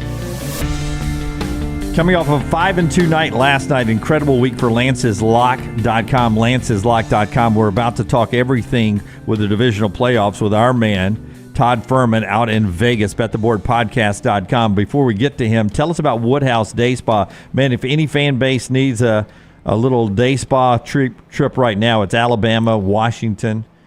That's about it right now. Look, Woodhouse Day Spa, get NC Stewart and the fine staff up there. They just extended it. They've got this awesome VIP room that you can rent out for bridal parties, bachelorette parties. But you can treat that special someone to the gift of luxury from Birmingham's best day spa at Woodhouse Day Spa, located at the Summit Shopping Centers right off of Highway 280. Choose from a menu of over 70 options, including massages, body treatment, skincare, waxing, nail services. You can order gift cards online, birmingham.woodhousespas.com, or stop by, see Stewart and the fine folks right there at the Woodhouse Day Spa at the Summit Shopping Centers and tell them the next round sent you. Todd Fuhrman is the founder of BetTheBoardPodcast.com, BetTheBoardPodcast.com, on Twitter at Todd Fuhrman, former odds maker at Caesars Palace. He joins us every single Friday at this time to talk about the weekend's upcoming games. What is up, Fuhrman? How are you? I'm doing well, but I'm a little bit disappointed, just like most of America, that Dunaway didn't have to spend the entire weekend last Saturday and Sunday in the studio, that Alabama gave him a lifeline announcing Kalen DeBoer as the next head coach. Heir apparent to Nick Saban a lot sooner than anticipated. It was 1-2 betting odds that there would be a coach that afternoon when I made the decision to stay up here until. Well, that just tells me that LT and Brownie don't have enough polls. They can't go. It'd be great if you guys could kick the can down the road to really make Dunaway's weekend absolutely miserable. I know. Fuhrman, let me ask you this. I mean, obviously Vegas respected Nick Saban, and that Alabama brand, always the number was inflated. It seems like the complete opposite when it comes to Kalen DeBoer. I mean, this is a guy that after beating Oregon in the regular season, they were getting 9.5 as an undefeated team against one-loss Oregon in the Pac-12 championship game. Much like other SEC fan bases, it seems like Vegas doesn't really respect DeBoer. Well, I think there's a combination of factors. Look, when it comes to trying to place a premium, there's no doubt Bill Belichick, when he had Tom Brady, Nick Saban, were coaches that were always going to carry an odds maker's premium here. They knew that recreational bettors, when they found themselves trying to lean one way or another, were going to gravitate towards betting those coaches in more spots than, other coaches that were out there. But when you look at the landscape right now, I think the biggest question for Alabama, when we see some of the numbers already posted for next season, what will that roster look like? We've seen a lot of key contributors enter the transfer portal early on. We've been bigger believers in terms of our betting group in Kalen DeBoer and what he's been able to bring to the table. But even the results that they were able to achieve, most notably that outright upset of Oregon in the Pac-12 championship, when you look at that roster from top to bottom, surprised a lot of us. So I think there are going to be some growing pains. You look at the staff he's putting together, but at the same time, in my opinion, Alabama fans will be pretty happy with the hire once Kalen DeBoer is able to institute his system. We did see, Fuhrman, some early lines. I believe it was from FanDuel yesterday. Was that right, Jim? It was FanDuel yesterday. And two I want to ask you about, and these are early lines. And Fuhrman's probably going to say, guys, don't put a ton of stock in these, but these are early lines. Georgia, a 3.5-point favorite at Alabama. So that's the first one I want to ask you about. I'm going to ask you about two here. What is that line if Nick Saban's still there? Is it pretty much the same, you think? Well, the number's a little bit different because I don't think you see the mass exodus of players into the transfer portal. And so that's the big dynamic changer that we've seen. When you lose a player like Caleb Downs, most likely to Georgia at this point, it's a harbinger of things to come. We're not sure what the Alabama offensive system is going to look like, who the starting quarterback is going to be. And the one thing about these numbers for a game that won't be played until late September, odds makers have to factor in as much perception as anything else. Spring practice will give us a lot better indication of where these two teams are and realistic expectations. So you'll see the dynamics change. That's what's so fascinating. If you were to chart the line movement on a game of this magnitude starting now when it hit the betting board compared to where it'll be, what you saw early on was that this game opened right around a pick'em. You've seen a lot of players leave Alabama so far, and that number now ballooning out to 3.5. But unless people really believe they have a true edge, it's mainly professional bettors trying to get out ahead of it for low limits when you look at a lot of the marquee matchups that FanDuel has posted right now. All right, last time I checked, Kirby Smart and Dabo Swinney are still employed at the same place, and a neutral site season opener was Georgia favored 12.5 over Clemson. That seems a touch high in a neutral site. A lot of questions about this Clemson program in general. When you look at the trajectory that they were on, Dabo's reluctance to try and fill some of his needs in the transfer portal, and if he's not going to embrace the new look of college football, it's going to put the Tigers in a little bit of a tough spot.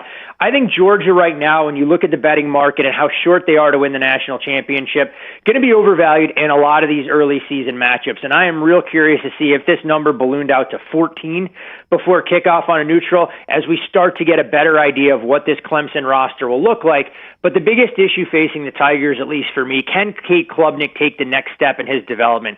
Because there were stretches when you saw Clemson step up in class that left you scratching your head because him and Garrett Riley didn't appear to be on the same page. So this is an interesting matchup that I think was a lot more intriguing for most folks when we knew they were going to run it back from a few years ago than compared to where the number sits right now, trending towards 2 touchdowns. I think for me the most fascinating number out there, though, is Oregon just a modest 1.5-point favorite for Ohio State making the trip out to Eugene. I am extremely high on the Ducks, and I really believe when we start to see odds circulate, they can make a legitimate case to be the favorite in the Big Ten, despite uncharted territory in a conference they're not all that familiar in. 100%. Good for you, Dunaway, on that bet. Yeah, thank you very much. I'll tell you this, Fuhrman. Oh, Dunaway likes it, then I'm going the other way. I just bet the Buckeyes on the money line now at this point. Okay. Yeah, hey, you Tells guys, me all I need to know, guys. Thank you. And Fuhrman, wake me up when Dan Lanning wins a big game. Wow. Hey, look, he's got to accomplish a little bit, but he's still a young head coach trying to get over the hump. And I think there were a lot of the same things said about Kirby Smart early on at Georgia when they couldn't get through. And finally, these are the years where you have those expectations. He decides not to take the job at Alabama, brings in another veteran quarterback in Dylan Gabriel, has the pipeline going as well. There is no doubt that Oregon has to put up or shut up and win games of this magnitude, knowing that you're not going to have a whole heck of a lot of off weeks in the Big Ten compared to what you were dealing with in the Pac-12 previously. I'll take a little poetic justice from Green Day and say I'll wake you up when September's done then, because Dan Lanning will have a couple of them. Todd Fuhrman is with us on BetTheBoardPodcast.com. Hey, you got the band right. That was the upset. I've even got Fuhrman laughing here. Hey, SEC only. I'm not talking national now. SEC only. Who's your perceived big winner by the vacuum left of Nick Saban's exit? For me, it's Georgia and Texas. What do you think? I would agree. I think both of those programs are set up nicely, even with Nick Saban back. But Georgia, as we've seen, becomes the gold standard in the conference. There will be a question of who else can bridge the gap. Texas, by virtue of their strong performance last year, but I still want to see a little bit more. Steve Sarkisian had this team headed in the right direction, but I need to see them put together more complete performances. And whether it's working out and nitpicking some of the kinks that ailed them offensively, let's see if Quinn Ewers is that dude. There is a wealth of weapons on that roster, and we know they're going to be able to recruit at a high level. But I think when you look at the current landscape of the SEC, there is no doubt it's Georgia, Texas, and Alabama until proven otherwise, even with the change at head coach. But the teams that I'd be looking to buy stock in, most notably in your home state there, boys, would be Auburn. I think this creates a huge opportunity for Auburn to go out there, recruit the South, and give Hugh Freeze the recruiting cachet to try and pull some of those players away from Alabama and maybe take Auburn from that middle of the pack into the upper echelon of the SEC going forward. So just to be clear, are you talking about immediate Auburn, like this coming season you're pretty high on Auburn, or you're just talking futures here? I'm more bullish on Auburn this year than I was last year, but I still think it's going to take a little while for Auburn to beef up that roster and get it to where it needs to be. From a week-in, week-out standpoint, the one thing that we're going to see, and we know all too well watching SEC football, is depth gets tested. And when you add programs like Oklahoma and Texas, it's going to make it that much more challenging. So not as much buying Auburn this year as a dark horse threat to win the conference as things stand now, but I like the trajectory of the program over the next 2-3 years, and I think that's a program that's going to be a little bit more sustainable even than what Ole Miss is doing, because when I look at the Rebels and the amount of money that they've spent to kind of beef up their roster going into this year, I'm just not sure they're going to be a perennial power, and it's not discounting what Lane's been able to accomplish, getting this team to 10 wins and such, but I think Auburn, if I was buying stock in a program, given its current market pricing over the next 3 to 5 years, would be the most intriguing. Fuhrman, as we shift to the NFL, worst case scenario for me last weekend, I went against my Rams, gave out the Lions -3. Lions win the game but don't cover. My question to you before we break down these 4 matchups, if the Rams would have won that game, I think they would have been a short favorite on the road over Tampa. Would you agree? I won't quite go that far, given what we saw from Tampa on Monday night, but I don't think we would have been looking at this game at any of those key numbers by any stretch of the imagination. The one thing from the Rams, and I was as surprised as anybody to see the amount of respect that they had garnered in the betting market over the last couple weeks, because you look at the price here, you're seeing the Lions laying 3.5 points more, at least the way things sit now, than where the Rams were priced a week ago. And I think Tampa, from a defensive standpoint, a little bit more complete, but it was the star power that the Rams brought out there and would have no doubt made a truly fascinating matchup if you were looking at those two teams, knowing that things would have had to fall in the right way for that to occur. Speaking of Tampa, still alive, playing in Detroit, big number there, 6.5. What's the path to victory for Tampa? Is there one? I think there is one. When you look at the Lions secondary, this is a group that can be attacked in space, and we saw it from the Rams last week. They came out with a somewhat aggressive game plan. Puka Nacua, 180-plus yards through the air, and even though they weren't able to consistently run the football with Kyron Williams, they could move it. The problem for the Rams, unfortunately for ULT, is you saw this group bogged down all season long in the red zone, and it was rinse and repeat in a game of this magnitude. Whereas for Tampa, if they're going to come out aggressive and repeat some of the things that we saw on Monday night against the Eagles, Dave Canales needs to get all of his playmakers involved. And even in the first meeting, a game that Tampa lost 20-6, Baker Mayfield had some deep shots, just wasn't able to connect.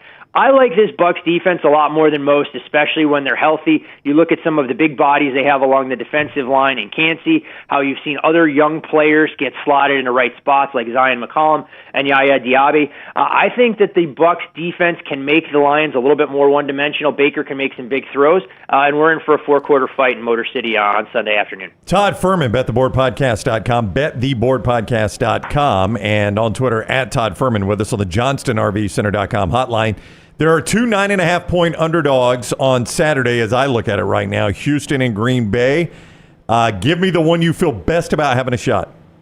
I'm not going to say best, but if I had to pick one of the two, I think Green Bay would be the one that I'd be a little bit more comfortable with than Houston. I know there is an inordinate amount of love around C.J. Stroud, and rightfully so, what he's going to do to stabilize the position for the Houston Texans, but I look at how banged up they are at the skill positions. It's going to be easier for the Ravens to slow down just one dynamic playmaker in Nico Collins, and Houston defensively has been prone to giving up the explosive play. So I think there's a path for Baltimore to run away and hide if the weather complies. Whereas for Green Bay and San Francisco, these are two teams that know each other all too well. I mean, Matt LaFleur and Kyle Shanahan came into the league and similar coaching staffs have worked together for a ton of time. And while San Francisco, no doubt, has better personnel, I think Green Bay playing with a little bit of house money at this point, free and easy. And while it's difficult on a short week to travel out to the West Coast, I think Green Bay has enough to keep this game competitive. And when I say competitive, probably lose somewhere in the ballpark of by 7 to 10 points. Our last game of the weekend, Buffalo hosting Kansas City. And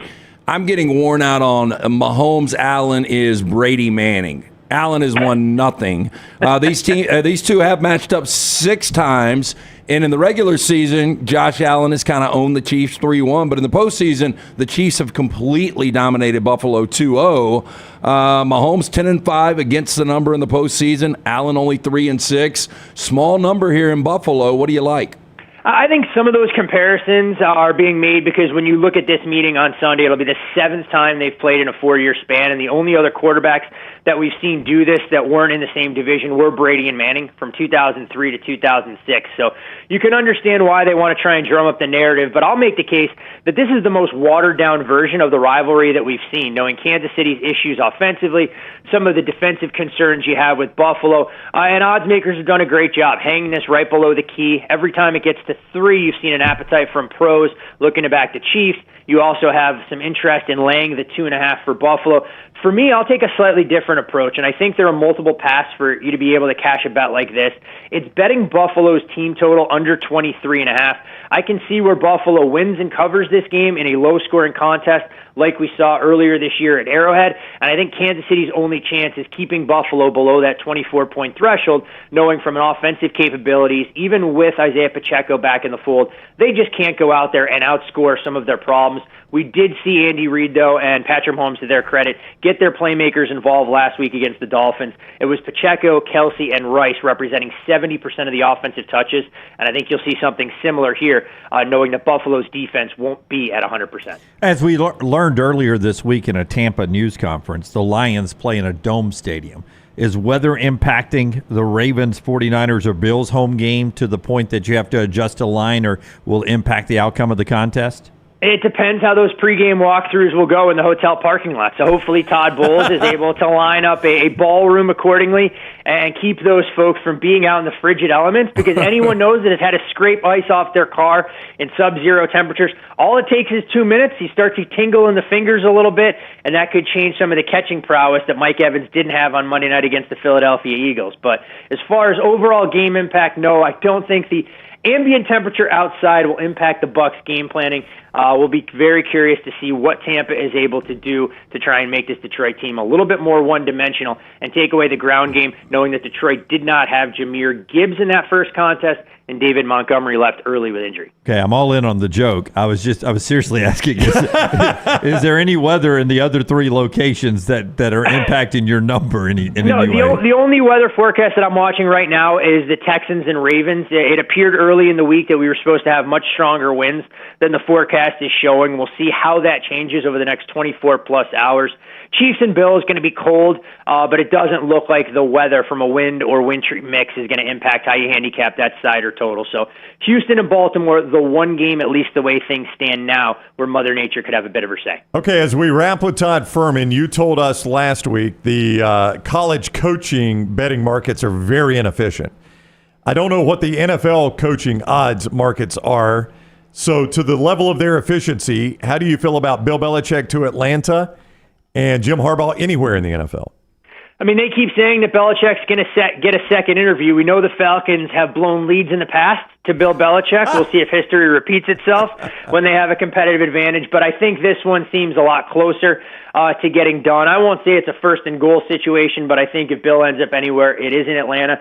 The Chargers situation has been a little bit quieter. I know they've gone through the protocol in terms of interviewing some of the other candidates out there. If I'm setting odds on Jim Harbaugh to the Chargers, I'll make it around to pick them. If anything, maybe even a slight underdog. The biggest thing to watch there is how Harbaugh's trying to leverage this against the University of Michigan, and I think that could be the one thing that pushes it across the goal line to the Chargers if Michigan doesn't want to cave to some of his requests. All right, he is Todd Fuhrman. BetTheBoardPodcast.com. BetTheBoardPodcast.com is where you go at Todd Fuhrman on Twitter, former odds maker at Caesars Palace.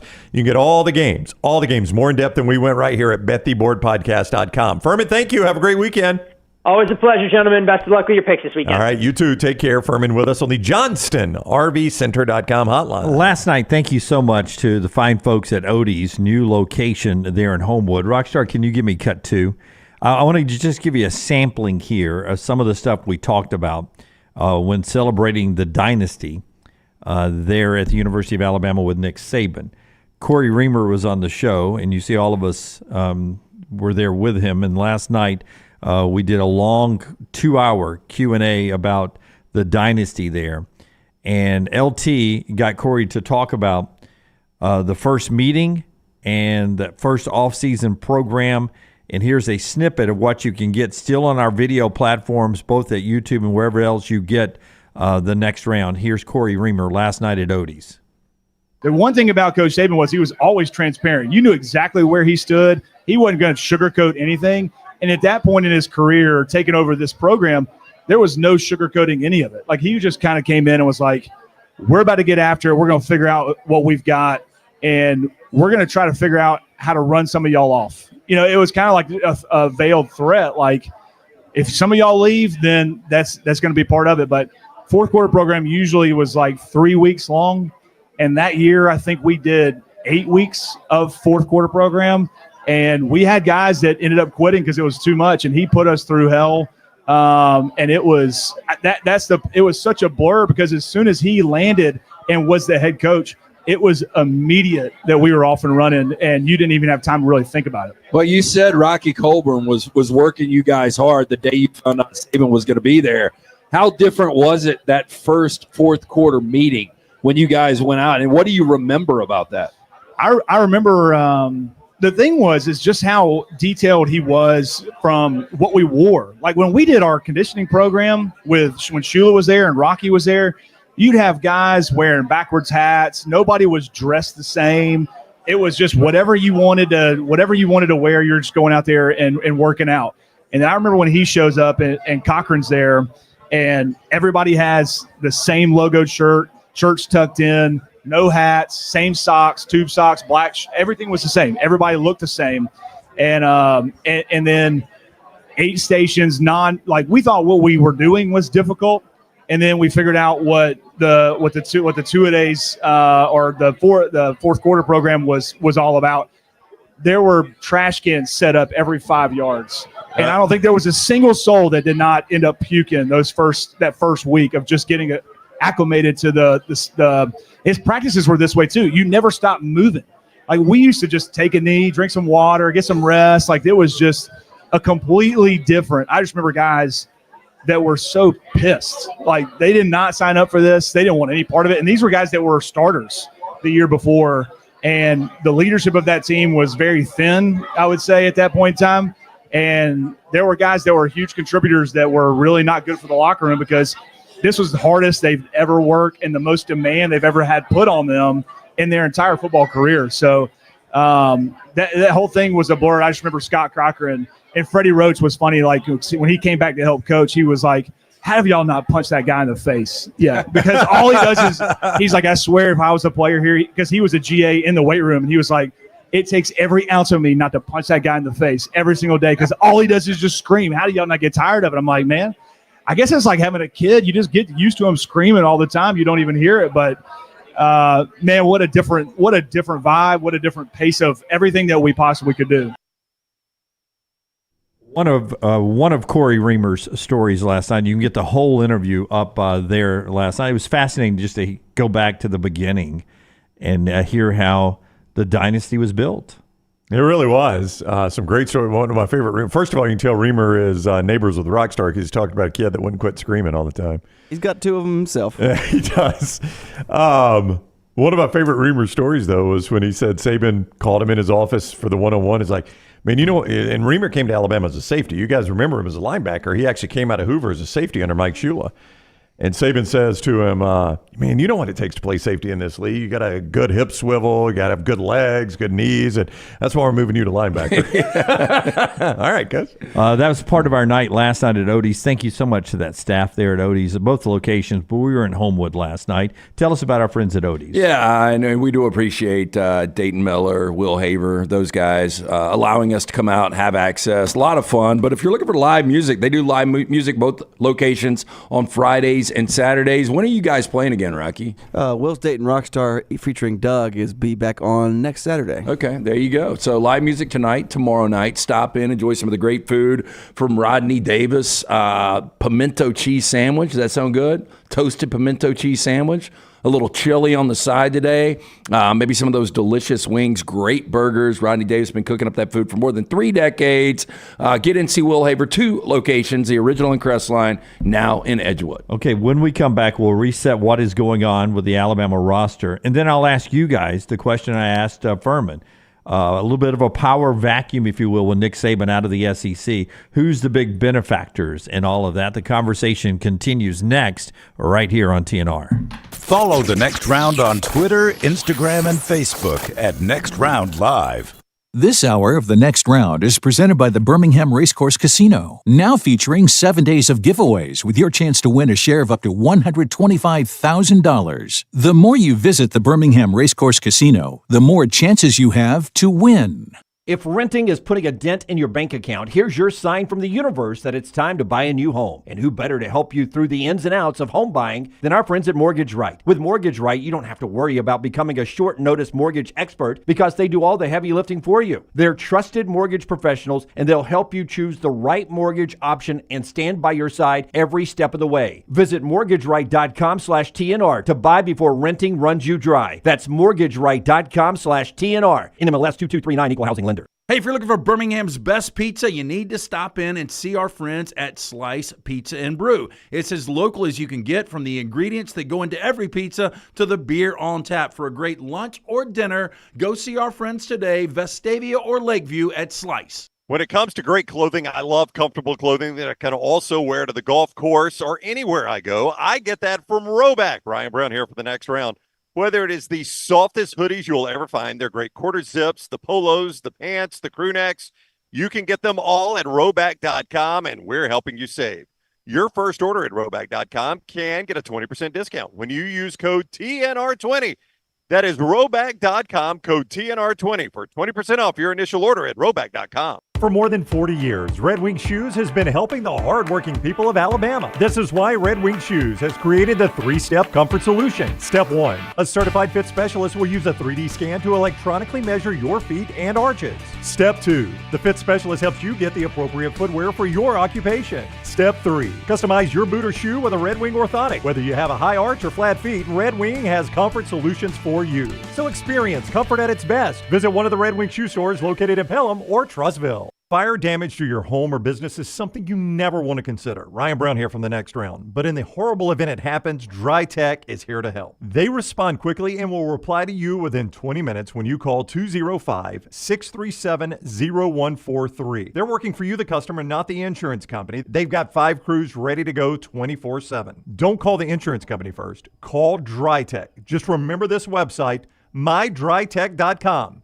That is mydrytech.com. You want to look great while supporting your favorite show? You know the place to go is the official Next Round store at nextround.store. Yes, there are .store domains, and we have one. From shirts to hoodies to hats and all kinds of fun stuff, you can rep the Next Round anywhere you go. At the beach, Next Round hats to block out that sun. Up north in the winter, get you a comfy Next Round hoodie. Just need something to put your $20 beer in at a game? Get you a Next Round koozie and throw that thing in your pocket. You never know what stuff Jim's going to make me put in there next. Check it out. It's the Next Round store at nextround.store.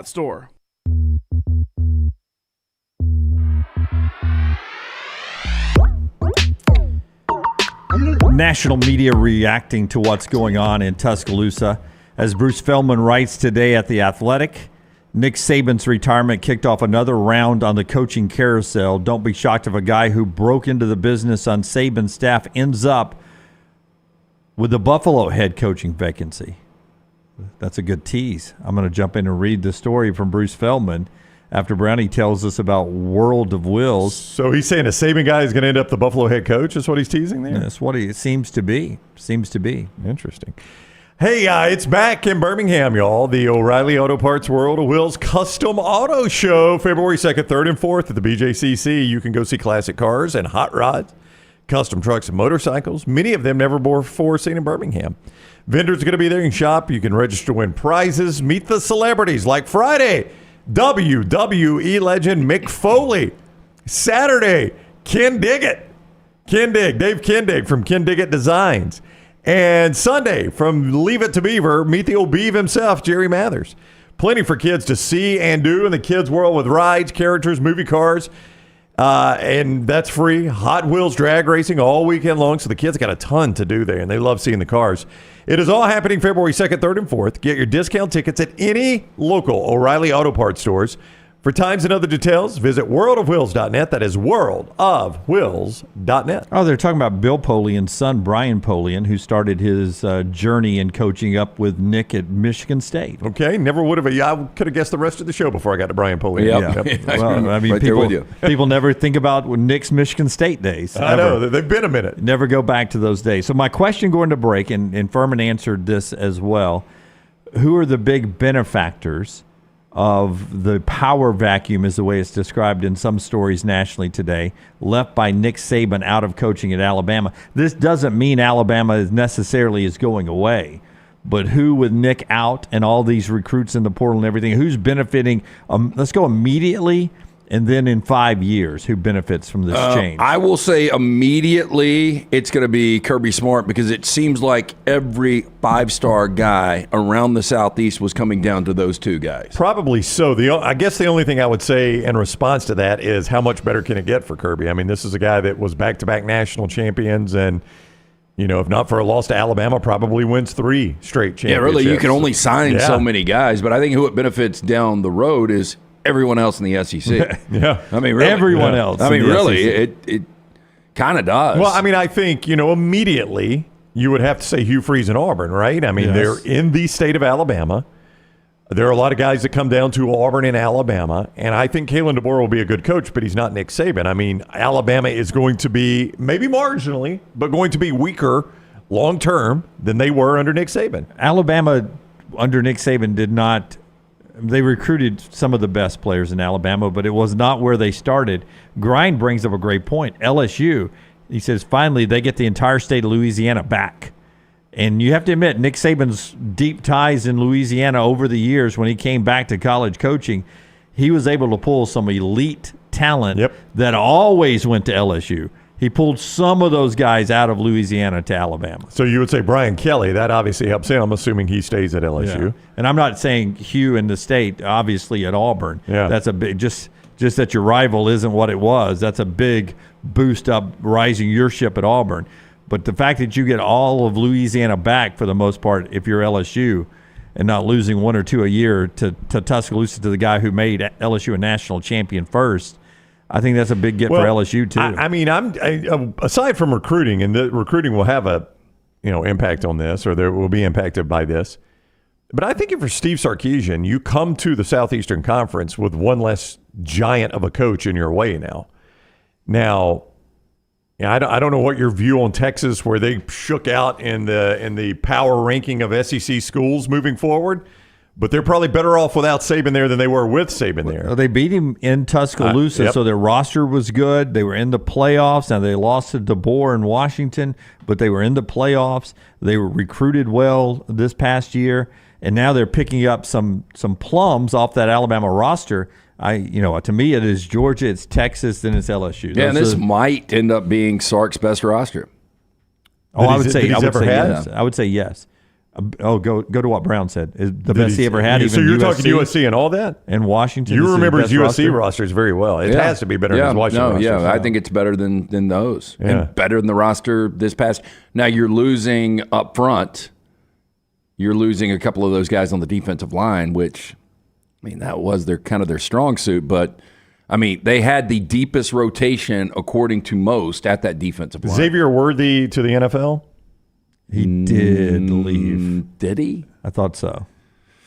I don't know. I did think it was interesting. I saw Kuiper's updated top 25 as of today, and Kool-Aid McKinstry has dropped to his 5th overall cornerback.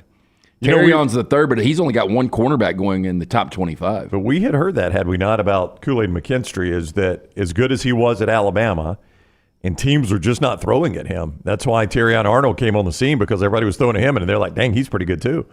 Teams quit throwing at Kool-Aid, but we have been told by some people that when the measurables begin, it might not go great for him right now. Yeah. Like, I don't know that his 40, from what I've heard, I have not hand-timed Kool-Aid myself, Lance. I'll wait till I hand-time him at Bama's Pro Day to comment. But from what I heard, Kool-Aid's 40 ain't going to be great in comparison. Now, it's going to be a fast 40, but in comparison to what DBs are going to run in Indianapolis, it might not measure up. Did you ever find if Xavier left? I think he is, yeah. Yeah, I thought he did. Yeah. Go ahead. Yeah, I was just going to say, I think Isaiah Bond coming in, if Xavier Worthy would still be there, Isaiah Bond, I think, could be a pretty good 2 for them. I'm just talking about their roster. I don't think Isaiah Bond's going to be their 1. If he's their number 1 receiver, I don't know that you're, just tremendously deep at receiver. Yeah. Jeff said Georgia is going to be really good next year. Was going to happen whether Nick was there or not. They were going to be the number 1 team in college football going into the season with or without Nick Saban in Tuscaloosa. Now we'll find out where Alabama lands, where Texas rises to, and some other teams as we continue the conversation about the roster. If you missed it, Julian Sayin, the 5-star quarterback, number 1 quarterback in this signing class of 2024, is expected to hit the portal officially at some point. And Austin Mack last evening from Washington, a 4-star quarterback that Kalen DeBoer and Ryan Grubb love, is coming to Alabama. Redshirted last year after reclassifying, was only 17, took 0 snaps last year, so he has all of his eligibility left. And according to reports, Amari Niblack to Texas last night with his 327 yards and 4 touchdowns to Austin. Now, keep in mind, I want to keep in mind source here, okay? This is who's reporting there. Not source, but reporter. He quotes sources. Andrew Smith, who covers Ohio State for 11 Warriors, which is an Ohio State fan website. They do podcasts and things like that. Really, really good. The website is. I don't know about him as a reporter. First I've heard of him, honestly. But he says, according to his sources, Caleb Downs, Ohio State has now taken the lead for him. That it was a 2-team race, but after talking to a couple of sources, I do expect the Buckeyes to close Caleb Downs to Ohio State. Yeah, I felt like that was going to happen. Yeah, Caleb Downs, by the way, if he ends up at Ohio State, wins the state for Lance, those guys are really good. They're, to me, like the Kentucky Sports Radio guys.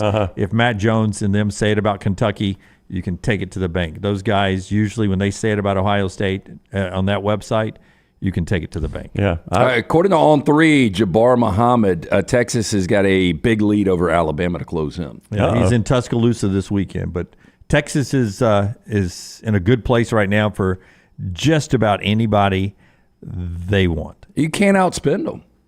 You cannot.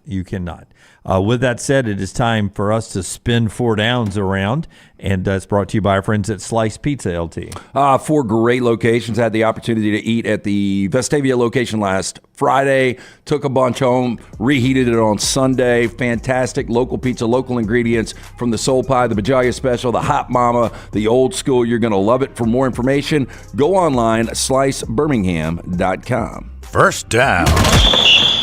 More total touchdowns this weekend. C.J. Stroud, Baker Mayfield, or Jordan Love?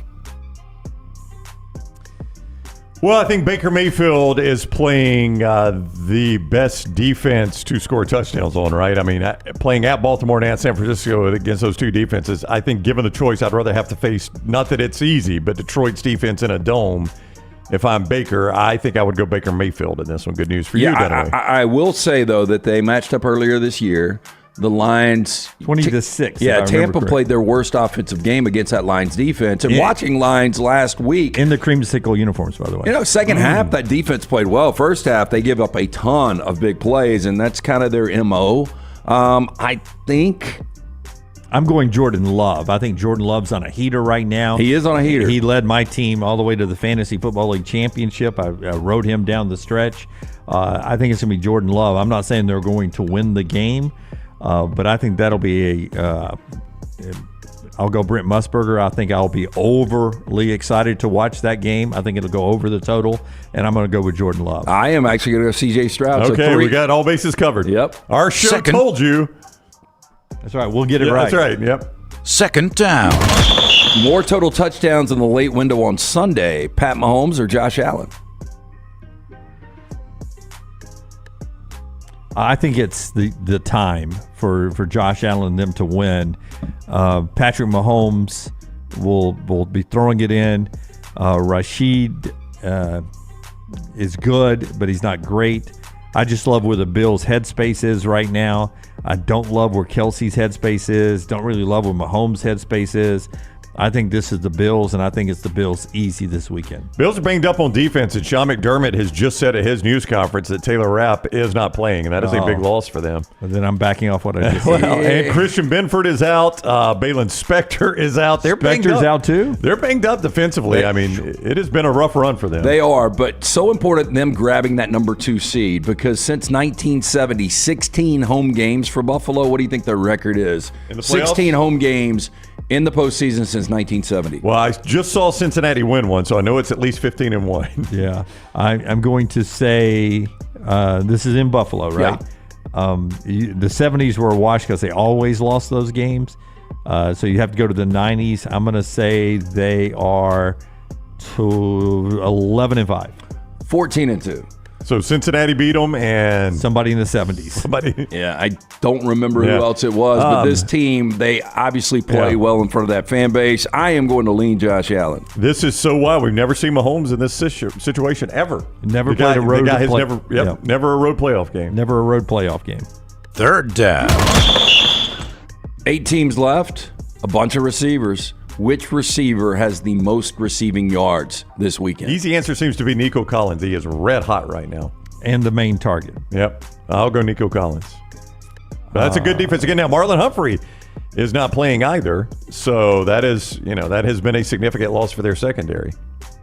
I'll go off the board, and I'm going to say it is a big Ayuk game. Brandon Ayuk. Yep. I am going to go Zay Flowers for Baltimore. Oh, how about that? You're in my game, different team. Yep. Not against that Texans defense. How healthy is Christian Watson going to be? He's getting healthier. So he played last week. Romeo Doubs was your leading receiver. They haven't had back-to-back leading receivers, Green Bay, since weeks 3 and 4. So it's always somebody different. Yeah. Jaden Reed, Romeo Doubs, Christian Watson back, Musgrave at tight end. That's a good young team. It is. Fourth down. Dolly Parton, 78. She's the answer. I don't even know what you're going to ask. Clint Eastwood, Dolly Parton. Oh, my gosh. You did make it tough. 2 American icons there, They Lance. really are. I mean, that's almost, I would say, making a poll question, but the problem is the majority of our listeners are male. And they're going to go Dolly? The dirty, hairy days. No, I think that they would go Clint Eastwood. And he's become a great director. He has. Civil servant. I mean, served as mayor.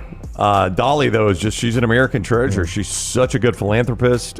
Is it Clint's birthday, too, or you just pulled him out to make it tough? I had to make it tough. Okay. I mean, Lunsford says Dolly Parton's still easy. I don't know if everybody I go else easy. saying Clint. So I'm going to go Dolly. I'm going to go Dolly as well. Yeah, she's just a great American. Not that Clint Eastwood isn't, but Dolly is what you want people to be, man. I mean, she was in a Cowboys, it was Thanksgiving. She was in a Cowboys cheerleading At outfit. what age? 77. 77. Eastwood protected the president. He did. Not well. He screwed up. Yeah. He made up for it. He's 1-1 He was on that 1-1 job. last time. That'll get you fired, won't it? Yeah, you usually don't get a second shot to protect the president if you get bad the first time. Yeah. That is our 4 downs today, brought to you by our friends at Slice. Tell us one more time about our friends at Slice. Yeah, Pizza. look, get in this weekend. If you actually don't want to dine in, then you can get that carry-out special. You get 2 of the specialty pizzas, 12 of the fire-baked wings, half pint of the salad. It's only $75, 7 days a week.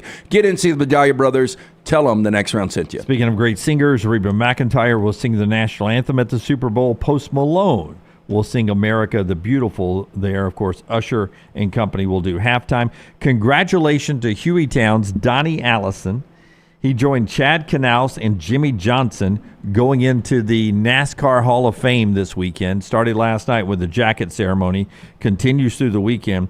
Donnie Allison was the 1967 Rookie of the Year in the NASCAR circuit. Jimmy Johnson, a 7-time champion. Chad Knaus, his crew chief, all going to the NASCAR Hall of Fame. Talladega Racing, not far away, a couple of times this year. We can't wait to get out there. When we come back, more college football for you, and a new footlong that Subway is bringing. Oh, there you go, Rockstar. A new footlong that Subway is bringing to the table.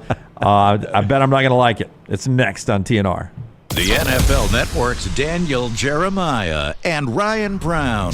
DJ Football Weekly at Disrupt the Media on YouTube and wherever you get your podcasts. Man, I love a good meal. I'm Jim Dunaway. A good meal is what you get with my friend Sterling at Champy's Chicken on Highway 119 in Alabaster. We're talking great southern fried chicken, wonderful sides, hand-cut chicken fingers, po' boys, and those Mississippi Delta recipe tamales. You got a perfect menu for everybody. Champy's Chicken is perfect for watching the big game, or taking a meal to the lake house, down to the coast, or stay in the restaurant and dine in a great atmosphere. It's all made fresh to order right there on 119 in Alabaster, Champy's Chicken.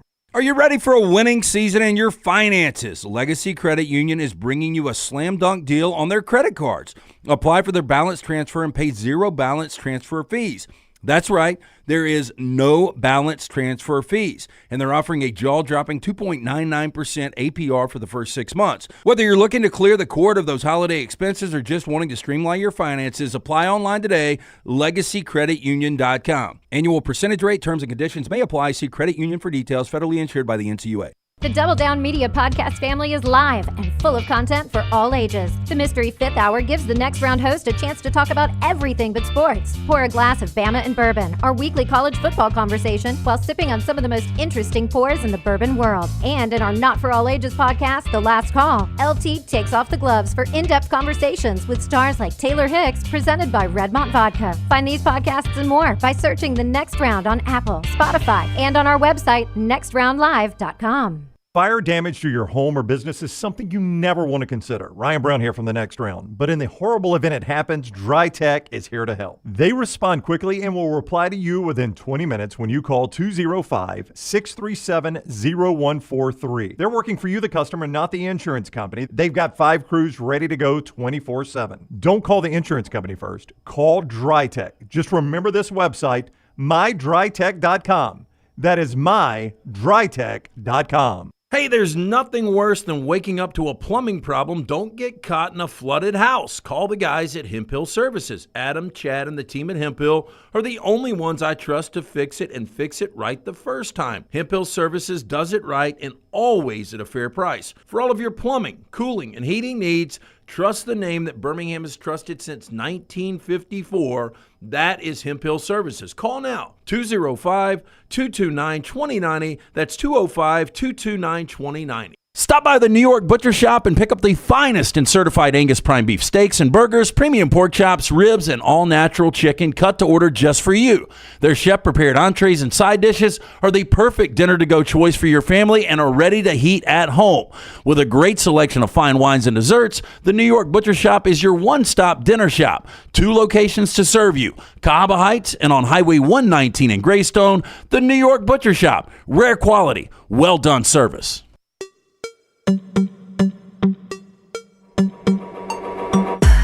Hey, my mistakes, as the guys on the back row pointed out. We've already done this story in trash, but just to was I out that day? If you missed it, here it is. Subway has the new Sidekicks, and the chocolate chip cookie, the Cinnabon churro, and the Auntie Anne's pretzels come in foot-long forms now in 2024 at Subway. So. If you could only go with one of the 3. I am not a churro fan. Brownie gets them occasionally. I've had them before. They're a bit messy. You cannot eat a churro without it getting everywhere. You're right. In Pasadena, did you order churros at some point? I did. Or was it Vegas? No. It was in Pasadena. It was the day we were at the restaurant watching the Rams, Dolphins, and Bucks. That's what it was. And I had gotten a burger at halftime, and the Dolphins were playing like crap, so I was like, bring me something sweet to eat. Boy, they had good food at that place. That place was good. What was the name of that joint? We went back-to-back. Conigans, Kerrigan's, something like it was something uns. You know, the churro's really good first Long John bite. Silver's. Think if those chocolate chips look overwhelming, I think I'd go with the pretzel. I think I would too. I think the pretzel is it for me too. Subway's got a good chocolate chip cookie when it's undercooked. I agree with you. Out of I used to get the white chocolate macadamia there. I'm not a big fan of chocolate chip cookies. Did you get that one from Laurel? Yeah, anytime Laurel comes up here, you got cookies rolling in. It's Cookie Lady. Thank you, Laurel. That's Lunsford's wife. Can you go ahead and tell us a big special you got coming up, Lance's Lock? Yeah, so we're coming off of 5-2 last night. We're 17-10 on the week. So look, this year we've started out again. We try to be transparent. 2023 was probably the worst year we've ever had. So It was only our second losing year in 10 years. We have started this one on fire, and we have got a NFL package for you. So there's 7 games left, 4 divisional games, 2 conference championship games, Super Bowl, including our NFL Game of the Year coming up. But you get Game of the Year? You get all 7 of those games. Game of the Year? Special package. It's win or you get your money back. Whoa. So if we don't have a winning record after these 7 games, we will fully refund you. It's $75. It's a special at lanceslock.com where you get a free play every day. Got 2 games up tonight, one in the NBA, one in college basketball. We've had some really, really good days. And I'll tell you this, 17-10, 3 of those losses. That's this week, 17-10? Okay. Underdogs in overtime. So just imagine if those games don't go to overtime, we're sitting at 20-7, almost a 75% clip over an entire week. Where do underdogs go to die, Lance? They go to die in overtime. But you know what? We still having a great week, and we're going to roll in the NFL. Okay. So jump on board, lanceslock.com. So this is a guarantee package. So if I jump on, I pay $75, and how many games are left? Well, 7. If you don't have a winning record, you may not play every game, right? Right, might not, but probably will. Yeah, but if you don't have a winning record, I get my $75 back. Yeah, you got nothing to lose. And if you do have a winning record, then I've probably won my $75 back. Okay, and a game of the year. And a game of the year. Wow.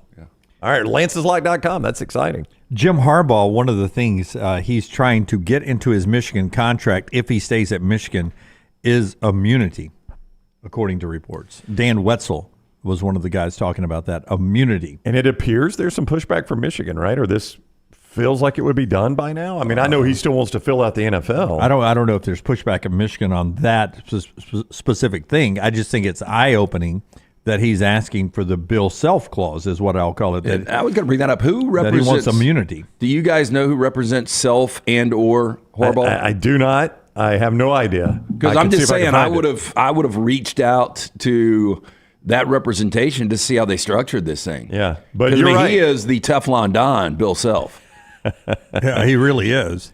But I find that interesting, especially if you think they did something wrong or you don't. If he's asking for immunity, he did something wrong in his contract.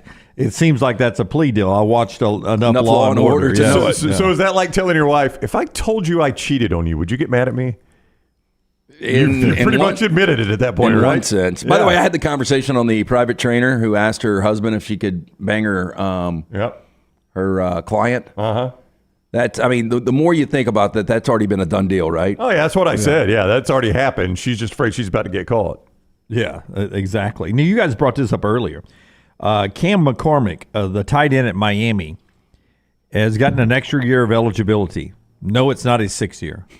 No, it's not his 7th year. No, it's not his 8th year. It's his 9th year of eligibility, or as I like to call it, what I said yesterday, we should just let him play until they retire from football. He's close. This guy is basically, I mean, most of the majority of people do not get 9-year NFL careers. He posted on Twitter, last ride. I showed it to somebody, and they were like, grow up, get a job.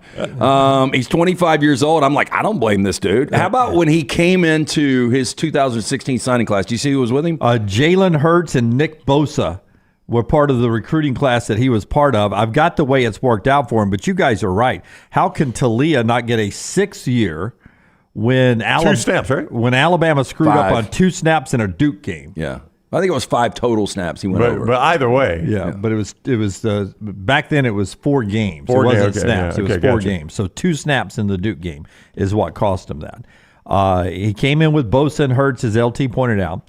2016 signing class, red shirt. Justin Herbert, by the way, in his signing class at Oregon. 2017, played all 13 games, so he was good. Played all 13 games in 2017. 2018, ankle surgery, did not play much. 2019 did not play much.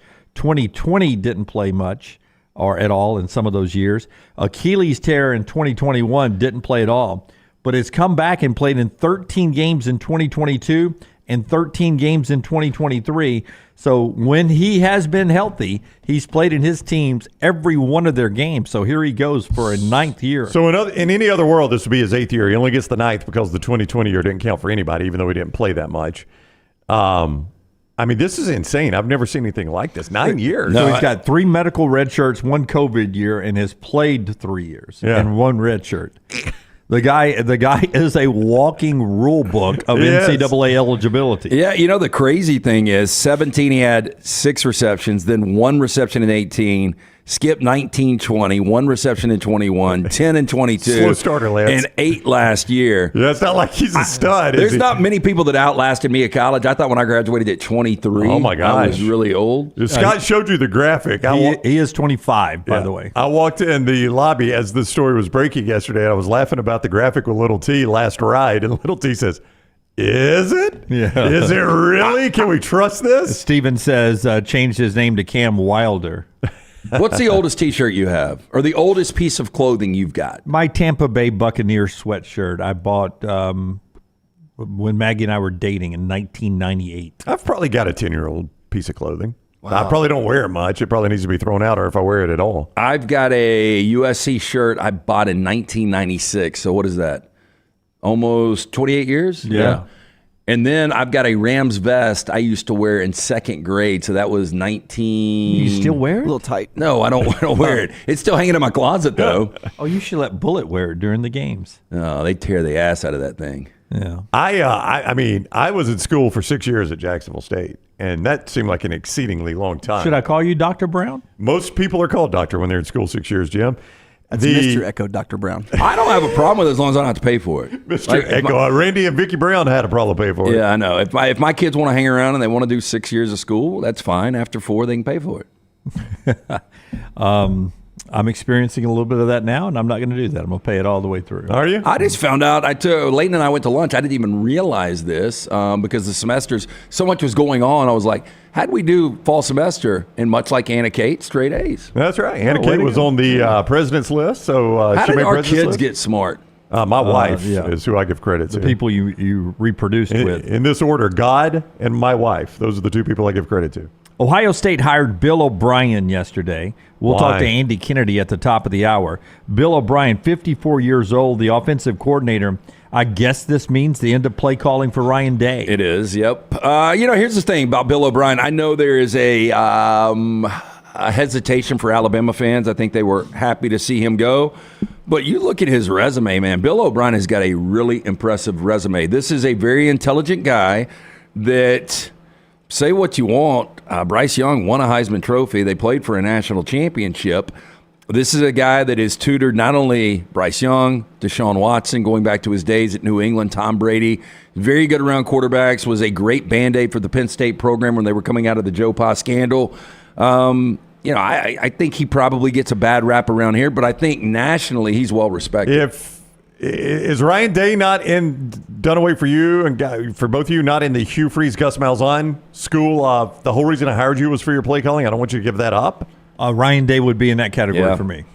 And I sure don't want you to give it up to Bill O'Brien. I know you just gave me his resume, but Alabama fans couldn't stand the guy, and it was awful in his trip back to Buffalo. I mean, just a disaster. Now, a lot of that was roster related. That wasn't entirely Bill O'Brien's fault. This does not excite me at all if I'm an Ohio State fan. I think you get excited about what you're bringing in the portal, but, how does that actually mix with a guy like Bill O'Brien? I don't know. Again, I think he's got a great resume. Didn't work out to the degree of what you got with Kiffin or Sark in Tuscaloosa.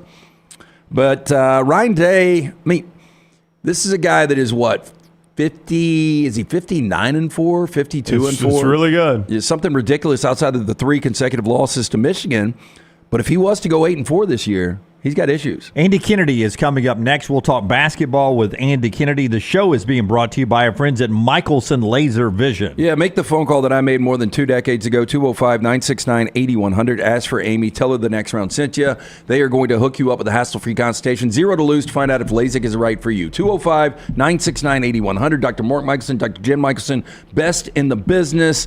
I've got 20/15 vision after the 12-minute procedure. Call today, 205-969-8100 or michelsonlaservision.com. And also our friends at Johnson RV Center. If you want to hit the road and head up to Tennessee to watch Bama and number 6 Tennessee this weekend, get them to put some chains on that RV. That's a good idea. Yeah, you're probably going to need some chains to drive up through Tennessee, but you can do it right now at Johnston RV Center, I-65, exit 304 in Coleman. 334 indicator. That is where you find our guy, Nick Johnston, and the great people at Johnston RV Center. Now, they're currently doing the RV show right there on those two locations. You go see it for yourself. But if you want to go see them at an actual RV show, they'll be there too. The one in Huntsville, the North Alabama one, Von Braun Civic Center, is coming up in February. For Coleman, February 23rd through 25th at the BJCC. So you can see them at the Von Braun of the BJCC, or just go see them right now. All the Forest River Expo stuff that they picked out, it is in. You can pick up from that. You can look at some of their previously owned. It's all great stuff. I-65, exit 304 in Coleman, 334 in Decatur, and always online at johnstonrvcenter.com. Follow LT on Twitter at @TheLanceTaylor. Twin Peaks is the best in the game. Here, you're in the red zone for every college rivalry and divisional matchup all season long. On game day, you never have to decide which teams to watch, only what combination of bites, burgers, wings, and more to order. Plus, where else are your favorite draft beers always poured at a frozen 29 degrees? Only at Twin Peaks, the #1 sports bar. Stick around after the sun sets. Twin Peaks is open really late. Wind down with bourbon and late night bites. Only at Twin Peaks.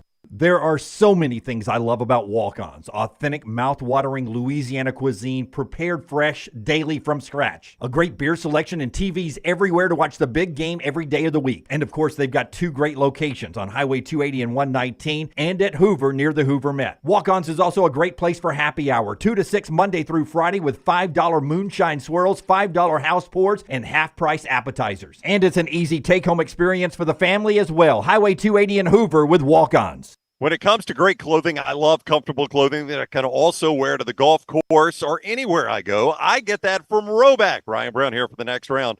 Whether it is the softest hoodies you'll ever find, they're great quarter zips, the polos, the pants, the crew necks, you can get them all at Roback.com, and we're helping you save. Your first order at Roback.com can get a 20% discount when you use code TNR20.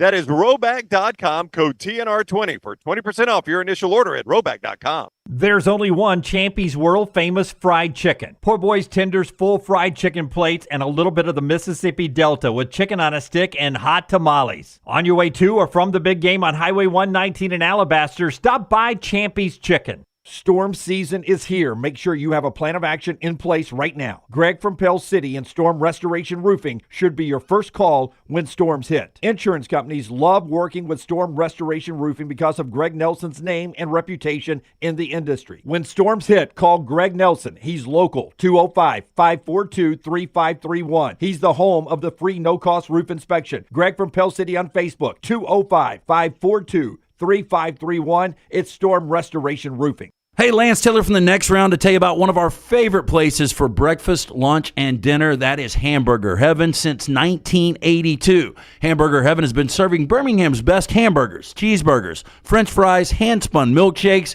and sandwiches made fresh to order. All of their ingredients are fresh and prepared daily. This includes their beef, always fresh, never frozen, hand-pattied each and every day. For breakfast, lunch, or dinner, visit any of the 4 locations, Highway 280, Irondale, Gardendale, and Homewood. Want more of the show? Download the app or visit nextroundlive.com for the latest podcast, The Mystery Fifth Hour, our Not For All Ages podcast, The Last Call, and the entire Double Down Media podcast family. All at nextroundlive.com and on the Next Round app. Jim Dunaway, Lance Taylor, Ryan Brown, and Rockstar. Live from the Birmingham Racecourse Casino Studios, The Next Round, presented by Bud Light, is on now. 4 games into conference play, this Champy's Chicken update on the standings right there, Highway 119 in Alabaster, champy'schicken.com. Auburn and Alabama, both 4-0 in SEC play. They play each other next week. And UAB with a big win over Tulane this week. They're 3-1 in the American, the new AAC. And big game coming up Sunday down at Bartow. A chance to pack the arena Sunday afternoon. It is. Coach Andy Kennedy is with us now on the JohnstonRVCenter.com hotline. He joins us each week courtesy of Legacy Community Federal Credit Union. What's up, AK? How are you? Saturday, isn't What's up, it? guys? It is Saturday. What's up, guys? Yeah, it is Saturday. It's not Sunday. Usually, I kind of like this Sunday rotation because you kind of get out of the fray. of Saturday games. You get better officials, which is kind of important to coaches because there's less games, and you get windows. The AAC's got this deal where we get these TV windows on Sunday, but this is actually a Saturday game. So again, I won't speak on the officials that I have seen are going to do the game, but it'll be Saturday at 2:00 in Bartow. Hopefully you're thawed out and can come down and give us a home court advantage. How far in advance do you know the officials? Because I'm curious, on Sunday, Don Daly is doing your game, and then Saturday night you see him doing a game in Ames, Iowa, and you're like, holy crap, that's a lot of travel. Yeah. We have a website that'll pop up and show us who the officials are. I think 4 or 5 days before the game. We don't know before then. I used to really stress about those things. I don't really stress about them so much anymore. But to your point, and I've always said this, a good official could do 4 games in a day. He really could. Wow. He could do 4 games in a day. He could do, give him an hour break between the two, and he could do back-to-backs. The problem is the travel. Yep. That commercial travel kicks all of our asses. Yeah, leech you up. I think it'd be funny, though, if tomorrow the official walks over to Andy to start the game and said, hey, I saw that interview online. Let's start him at the strike. Let's start him at the strike. Hey, before we get into the good and bad of the week for you guys at UAB, our time seems to be consumed a lot, not with coaching retirements and coaching hires, but this transfer portal. And it's something you're dealing with. And look, you've brought in great players for the portal. But as a head coach, is there any way you can one day get guardrails on this thing where it literally is not the Wild West? And we're talking about Caleb Downs, 1 year at Alabama, second team All-American as a freshman. He is now probably going to Georgia or Ohio State. He's probably going to make $1 million. And we brought up the point, there's a chance he does it again next year. He goes to whoever that coach is and says, you know what? Not making enough here. I'm going back in the portal. Yes, bananas, isn't it? What has transpired over the last 12 months? I've been doing this. I've been in this business, this coaching business, for close to 30 years. I've been a head coach. This is my 17th season, and I have never seen such transformational shifts as I have seen over the last 12 months. It's crazy. But, I don't, to your point, I am a proponent. If I was named czar for the day, which is highly unlikely. However, if indeed that happened, hey man, I'm about let's cut through the BS, man. Let's make them employees. Let's sign contracts with universities. Let's get to collective bargaining. Let's treat this for what it is. And I think we're moving towards that, quite frankly. Hey, can I ask you one more thing on that? Like I brought up that Caleb Downs, good chance he gets $1 million, maybe $1 million plus. We know some of these quarterbacks in the portal, the reports are they got excess of $1 million, like Dylan Gabriel, Will Howard, those kind of guys. Hunter Dickinson. This guy is a complete stud going from Michigan to Kansas. What is the worth of a player like that can come into your program and instantly change your roster? Are these guys all 7 figures plus? Yeah, I don't know that specifically. My guess would be he's going to be, 500 to 750 would be my guess. Could be a little bit higher. We've been in some stuff. Obviously, we swim in the other end of the pool, but we've been involved in some things that there's a couple of kids that you would be like, hey, I don't even really know who that is that are garnishing 6 figures plus. So I would think a guy like him who turned down Kentucky to go to Kansas, 2 of the blue bloods who obviously don't have resource issues. Again, I would assume 500 plus. UAB East Carolina, 2:00 Bartow Arena on Saturday. Coach Andy Kennedy with us, courtesy of Legacy Credit Union on the JohnstonRVCenter.com hotline. And you mentioned what I think we all think is going to happen. They're eventually going to be employees. But, somebody's got to make that decision. Do you feel like your voice is heard when you're giving your opinion by whoever the decision makers are on this? Me? Yeah, you're a reasonable guy. My voice? No, yes. I have no voice in this. You should. I have an opinion. No, this will be decided by commissioners, presidents, some athletic directors. You can kind of see, again, I've been doing this long enough to know there's a lot of stuff that gets thrown on the wall and let's see what sticks. But when you have decision makers like the new head of the NCAA floating out this idea of paying, at least half of your student athlete population, which would be 200 plus kids, has to be in compliance with Title IX. and starting the figure at a minimum of $30,000, and then that money goes into a trust and yada, yada, yada. And the teams that want to do that, we're going to put you over here in this subdivision. The people that can't do that, i.e. the UABs financially, we're going to put you guys over here. I think we're going to get back close to 1A and 1AA. They'll change the names, obviously, but it's going to be the haves and the have-nots, and I think the two things will separate. I think the only thing that the NCAA is trying to do, and drastically trying to do it, is just hold on to the revenue that they garner from the NCAA men's basketball tournament, which is over $1 billion a year. There's still multiple years left on this TV deal, and it's the only way, honestly, that they keep their lights on.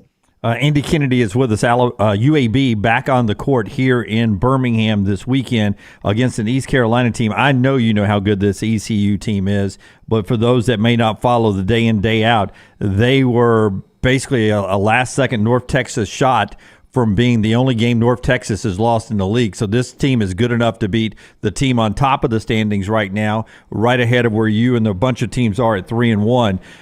The challenge for your team seems to be these days of figuring out which star is going to shine. You have a variety of different guys who have a threat that are a threat day in and day out to lead the team in scoring. You're starting to harvest the benefit of what appears to be a deep scoring roster.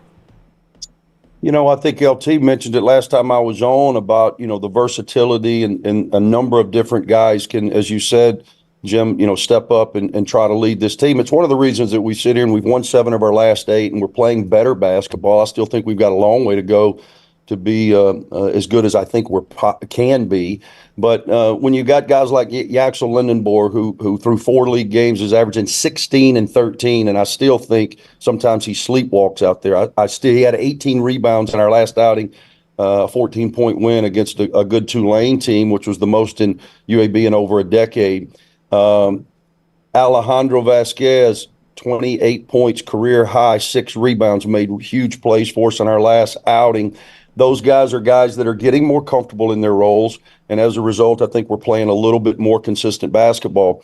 We're not incredibly deep as it relates to the quality of our depth. We've got to get Eric Gaines, Javion Davis playing back to their pre-conference numbers and standards as opposed to the way they played as of late. But this team's still got a lot of growth in it. To your point, East Carolina not only was a last-second shot away, it was a Hail Mary, a 94-foot pass. It reminded me of the 76 Olympics that they did over and over and over until the Russians caught it just right and laid it up to beat the good old US of A. It was very similar to that. The ball got thrown 94 feet, caught, laid in with a second left, and they come out with a bone-crushing 1-point loss. But a good team, a team that I watched early against Florida, took Florida to the mat at a neutral site. Michael Schwartz is their head coach.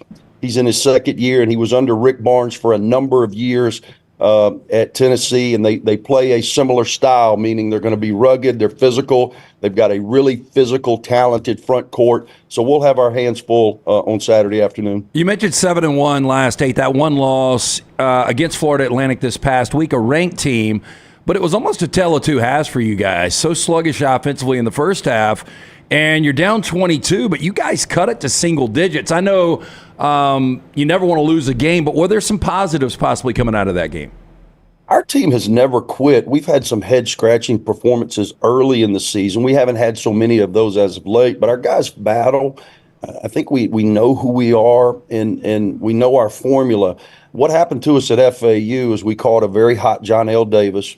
He seems to have our number as of late, and we could not stay in front of him off the bounce. I think Vlad Golden, their 7-footer, who many people thought was just a piece of that puzzle. I think he showed last year in their Final Four run what a valuable commodity he is. I think the kid's got an opportunity to be an NBA player, and he's gotten so much better. We had a problem matching up with him inside. And then we just had about a 6-minute stretch in that first half where we could not score the basketball. We're putting a lot of pressure on our defense, and as a result, we dug a hole that we ultimately couldn't fight our way out of. But to your point, we had that thing at 8. Alejandro Vasquez, who actually played good the game before in us beating South Florida, who upset Memphis last night on the road, coming back from a 20-point deficit, showing you again the quality of depth in this league. But AJ played good against South Florida, had a good second half against FAU, and really had a horse shot, a point-blank look for him to cut that thing to 5 with about 4 to play. And I think the the temperature of the room would have changed if we would have made that. Didn't make it.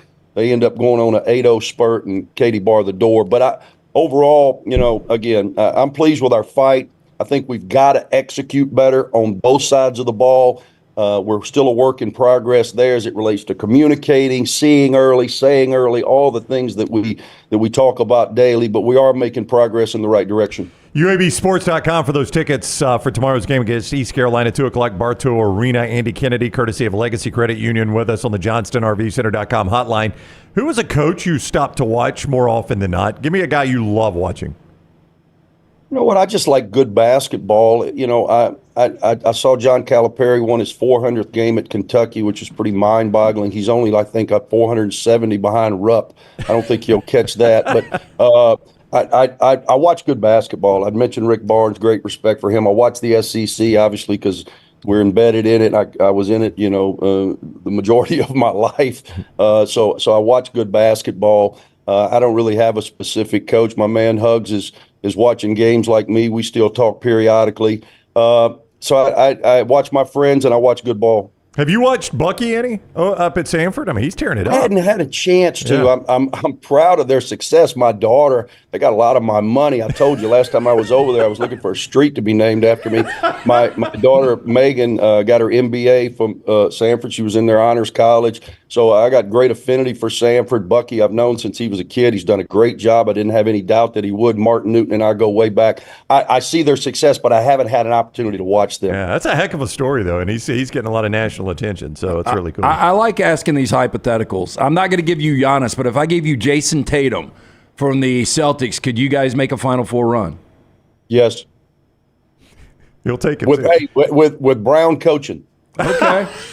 With Giannis, you think I can? You don't think I can handle that? Could you? I think you could. Could you win a national championship with Giannis? With Brown coaching? Yeah, possibly. I mean, possibly. Again, what makes March Madness, so must-see TV is that it's a one-game deal. I mean, it's one game. You play bad, you lose. You play good, you win. You think about FAU in their run last year, and I know this is not an infomercial for them, but I think it's intriguing. They hit a floater. It was remember against Memphis. They were in the 8-9 game, jump ball, didn't get the timeout called. Nick Boyd, dynamic player for FAU, hits a floater with 2 seconds to play. They advance. Fairleigh Dickinson upsets Big Zach Edey in Purdue, so now they get Fairleigh Dickinson advance. So I'm saying, things just happen in the tournament that are unpredictable. But I think with Giannis and our current club, we'd have a shot. You still want to expand the tournament? Yes. Even though I'm for opportunity, guys. I'm for opportunity. Everybody. Wait till this football thing goes to 12 games or 12 teams. Aren't we all excited about that? I wish it'd go more.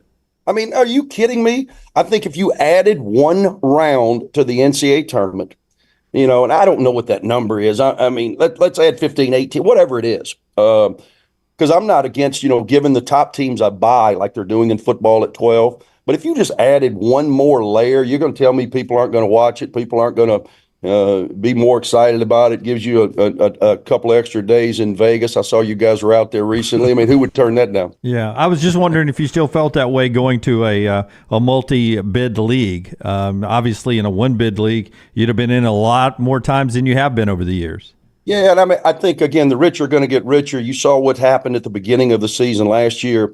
We were disappointed. We got beat by FAU. I don't know why I've got them on my mind, but we got beat by FAU in the conference tournament, and we make that run to the finals for the first time in UAB's history, the finals of the NIT.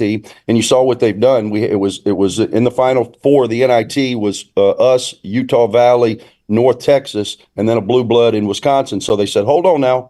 We can't do that anymore. We're no longer going to reward the regular season champion. So to your point, like Bucky, like Sanford hadn't been to the NCAA tournament. My assumption is since Jimmy Tillett, way back when. Yeah. And I don't know if they've ever been to the NIT. But if Bucky was to have the type year that he's having right now and continues this and wins the regular season, if they do not win the automatic bid, guess what? He's going nowhere because the NIT is now taking away the automatic bid to the NIT for those conferences that win their regular season. Again, can we not all see where this is going? They're going to continue to reward the Power Fives. This net is set up to reward the Power Fives. I got nothing against it. hey man, more power to you. I was in that world for a while, but it's going to start cutting out the middleman, and I hate to see that. All right, UABsports.com to get tickets to tomorrow's game. Go see the Red Hot UAB Blazers take on East Carolina, and hope the Blazers bring home that win. We always appreciate the time, AK. Hey, thank you guys. Have a great day. All right, buddy. See you next week. Coach Andy Kennedy with us each week, courtesy of Legacy Credit Union. He was on the JohnsonRVCenter.com hotline. This is not. I do think, it's interesting that you've got a standing coach at degrees and make these guys employees. Let me tell you about the Birmingham Squadron first. We'll continue the conversation. Birmingham Squadron playing at home tomorrow night against Cleveland. The Charge is in town, 7 o'clock, Legacy Arena. You spend your Saturday with the Squadron. First 750 fans receive a free T-shirt at the door, courtesy of Southern Tire Mart. $5 beer again, and the Leeds jump rope team is there to perform at halftime. If you've never seen them, absolutely amazing. It's the Squadron, BirminghamSquadron.com. You can get the tickets right there, or you can get them at the door as well. Legacy Arena tomorrow night, 7 o'clock, Squadron in Cleveland. Brown. This is media breaking news, but I think this is just going to be one of those things where, like, holy crap, I can't believe it's about to be gone, because it was such a part of all of our childhood. But apparently, according to College Scoreboard, according to multiple reports now, the entire staff of Sports Illustrated has been informed that they're closing the doors. And that is crazy to think about. Well, I think it's only digital now, though. We were there last night at Odie's in Homewood. And as we were talking about the Alabama dynasty, just so happened behind the stage, there were several Sports Illustrated covers. Yep. And I was able to look back at the Colin Peak touchdown catch in 2009 against Florida in the SEC championship, such a big play, which was on the cover after that. I was able to look at the Mark Ingram touchdown, starting the dynasty was such a big play. There were several of the Sports Illustrated covers that just that image, still photo image, brought back 1,000 memories of a certain thing. That's what I would miss. The importance of the SI cover was the centerfold for Playboy. And Playboy, much like SI, has gone the route of digital now. But I'll never forget, and I know he's listening right now, Charlie Vitella, our buddy who has since relocated to Florida to take care of his mom, but Petrocelli's. It was a staple on Highway 280. But before I even knew Charlie Vitella, I remember the first time I ever called on him, but I was in there just as a customer.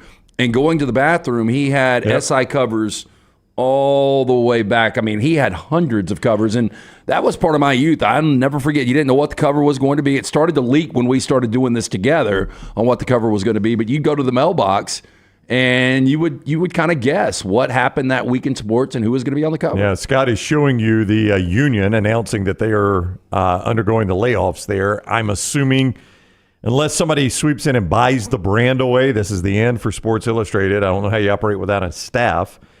That is just pretty remarkable, though, to think about when we grew up. I can vividly remember us in Indian Oaks, in my neighborhood I grew up in Saks, playing in the yard. The mail person comes by.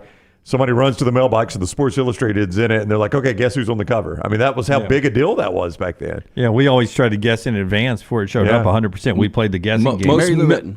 Yeah, she was on there once. Most memorable for you guys? Because I know my mind's kind of like off-brand. I'm older than you guys. It was Miracle on Ice for me. I've got Goal Line Stand. I've got the Miracle on Ice. I don't know if it's got any value, but I've actually got that Sports Illustrated. Do you guys remember it was like 1983, 84? I think it was 84, but it did top salaries in baseball, and it had kind of a composite of all the players. Yeah. And like the lowest players then were making $64,500, which I was like, that is a ton of money. But I just thought it was really cool. You wouldn't leave here for that now. 64.5. It's a different world. Yeah, you wouldn't leave here now for 64.5 to go start left field for the Dodgers. So Sports Illustrated, pour one out for them. When we come back, we'll jump into Trash the Show, being brought to you in part today by our friends at New York Butcher Shop. Tell us about New York Butcher, LT. I am about to go see my man Jim later today because I am doing steak night at the house. Really excited about that. Whether you're doing steak night or you just want to pick up some great wine, they've got it at the New York Butcher Shop, from the premium prime beef steaks, burgers, the pork chops, ribs, all natural chicken cut to order. Don't forget about those chef-prepared entrees and side dishes. Perfect dinner-to-go choice for you and your family with a great selection of fine wines and desserts. New York Butcher Shop, one-stop dinner shop, 2 locations, Cabo Heights, Highway 119 in Greystone. New York Butcher Shop, rare quality, well-done service. Follow Brownie on Twitter and Instagram at Ryan Brown Live. There's only one Champy's world famous fried chicken. Poor boy's tenders, full fried chicken plates, and a little bit of the Mississippi Delta with chicken on a stick and hot tamales. On your way to or from the big game on Highway 119 in Alabaster, stop by Champy's Chicken. What are you waiting for? It's non-stop gaming action at Birmingham Racecourse Casino. Come play more than 900 of the latest and greatest games around, featuring fun bonuses and big jackpots. You can wager and win on horse and greyhound races from all over the world. There are more ways to win at Birmingham Racecourse Casino. Birmingham Racecourse Casino, located off I-459 exit 31 Derby Parkway. Must be 21 or older. The Next Round is so much more than the show you get from 9 to 1 each day. So make sure to head to our official YouTube channel at Next Round Live and subscribe to get all of our latest content. We, of course, have plenty of specialty content and shorts based all around the sports in the heart of the SEC. But we also talk pro sports, gambling, lifestyle and entertainment, and so much more. It's the Next Round YouTube channel where you never know what you're going to find next. Subscribe now to see the latest content and get notifications when we go live. That's at Next Round Live on YouTube. Things fall apart. There's even a book about it, but that doesn't mean you have to break the bank to fix them. Ryan Brown here for the Next Round. Our friends at Mortgage Right have a new renovation option that will make repairs and other home improvements easy. If you've recently purchased a home and find yourself short on cash, or you're looking to buy a fixer-upper, Mortgage Right's renovation loan program can help you spruce up your space. Repairs can be made to your roof, plumbing, flooring, and more with the help of top-notch mortgage professionals. So get your fix by visiting mortgageright.com/TNR. And MLS 2239, Equal Housing Lender. Twin Peaks is the best in the game. Here, you're in the red zone for every college rivalry and divisional matchup all season long. On game day, you never have to decide which teams to watch, only what combination of bites, burgers, wings, and more to order. Plus, where else are your favorite draft beers always poured at a frozen 29 degrees? Only at Twin Peaks, the #1 sports bar. Stick around after the sun sets. Twin Peaks is open really late. Wind down with bourbon and late night bites. Only at Twin Peaks. Want more of the Next Round? Download the app or visit nextroundlive.com for the latest podcast, The Mystery Fifth Hour, our Not For All Ages podcast, The Last Call, and the entire Double Down Media podcast family. All at nextroundlive.com and on the Next Round app. There are so many things I love about walk-ons. Authentic, mouth-watering Louisiana cuisine, prepared fresh, daily from scratch. A great beer selection and TVs everywhere to watch the big game every day of the week. And of course, they've got 2 great locations on Highway 280 and 119 and at Hoover near the Hoover Met. Walk-ons is also a great place for happy hour, 2 to 6 Monday through Friday with $5 moonshine swirls, $5 house pours, and half-price appetizers. And it's an easy take-home experience for the family as well. Highway 280 and Hoover with walk-ons.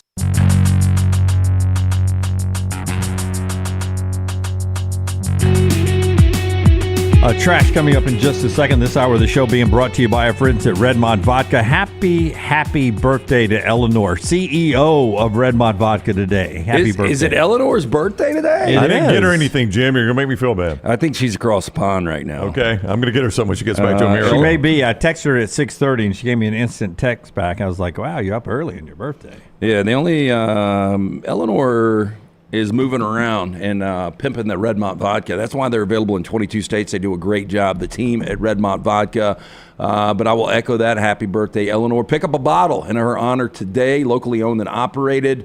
It's gluten-free. It's 8 times distilled. Ask for it by name if they don't have it. Tell them to get it. It is Redmont Vodka. Oh, for those Alabama fans out there, Brandon Marcello making a great point.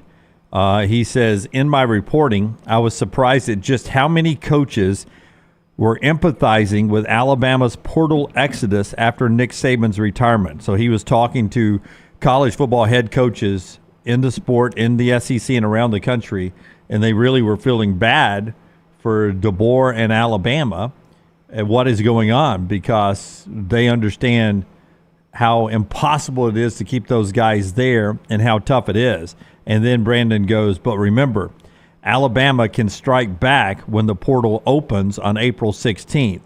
And he says one coach told him, quote, we'll be screwed, end quote.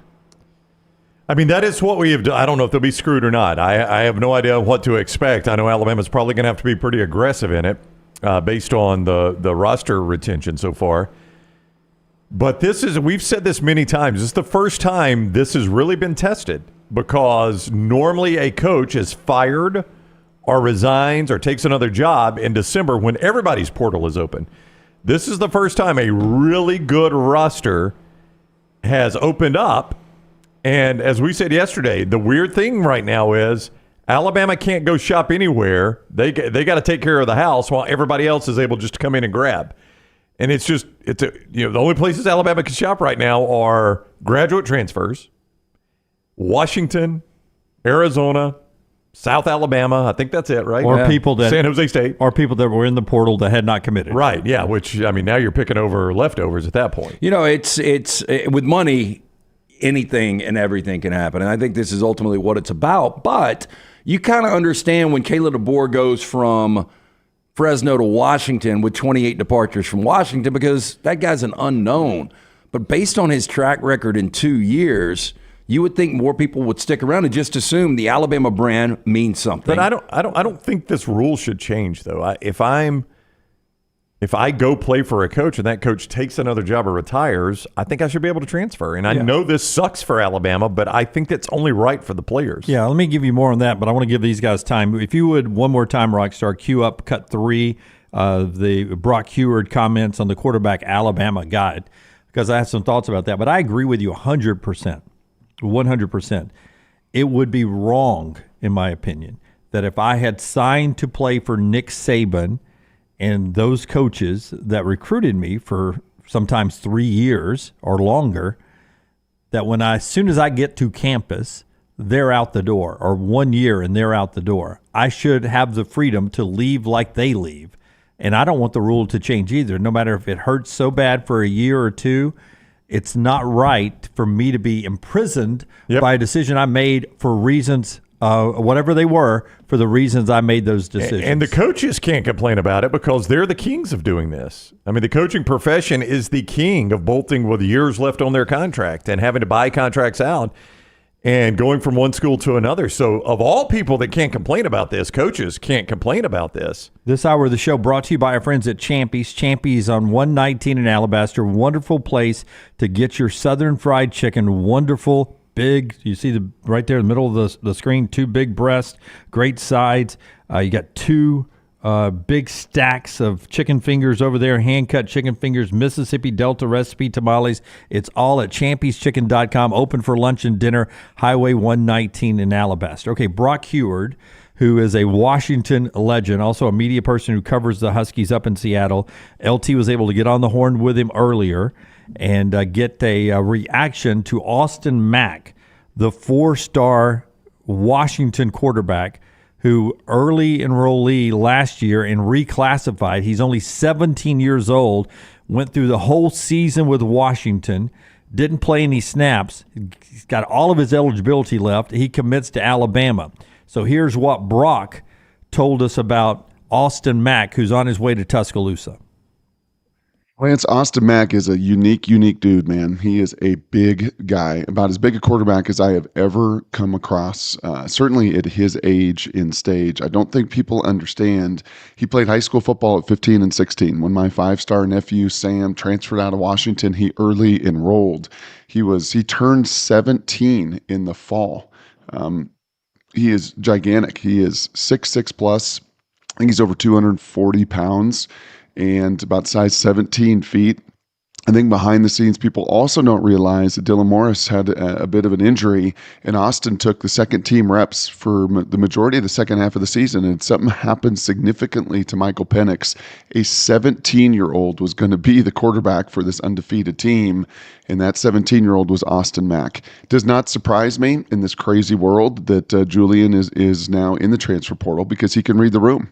He can read the room, A, with Arch Manning down in Texas, and see that, man, if an incumbent is there and a stud is there and he decides not to go pro, I'm going to have to sit and wait.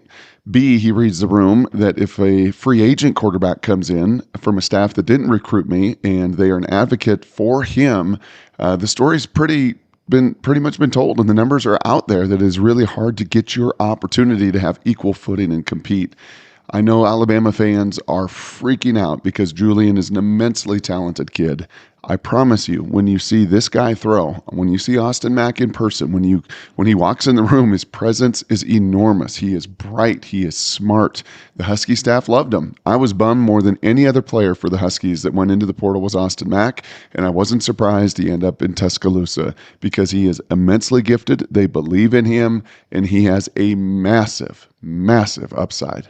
Okay, so he makes it sound like easy to read the room if you're Julian saying they're bringing in Austin Mack. It's a good time for me to get out. Yeah, Austin Mack from Folsom, California. What else is in Folsom? There's a prison there. Yep, that's what they're Good most song. known for. But, you know, Yeah. it is interesting. Their last great quarterback before, at least at the collegiate level, before Penix Jr., Jake Browning, also from Folsom, California. Wow, Seems like pipeline. It seems like I remember Jonah Williams, the Alabama offensive lineman, was originally from Folsom, California, if I remember that.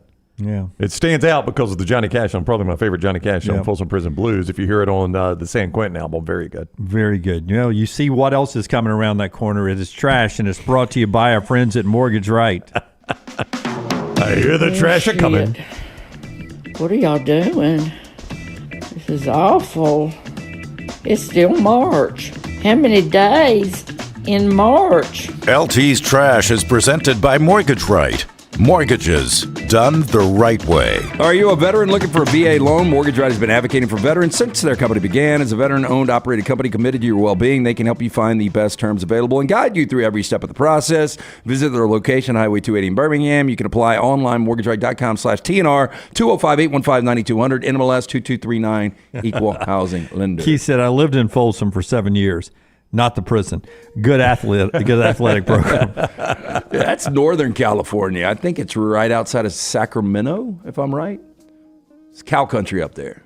I don't know. The train was on its way to San Antonio, though, and that's what bothered him. Going to have to go through the Rockies. Yep. Luxury fashion companies are renowned for their innovative ideas. Luxurious goods, however, also have outrageous prices.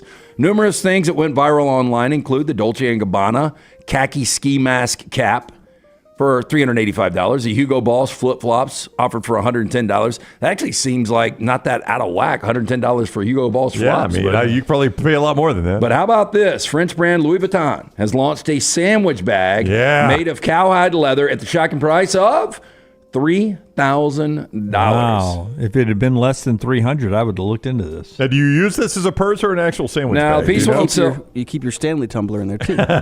Went on sale January 4th, designed by the men's creative director of the French luxury fashion house, Pharrell Williams.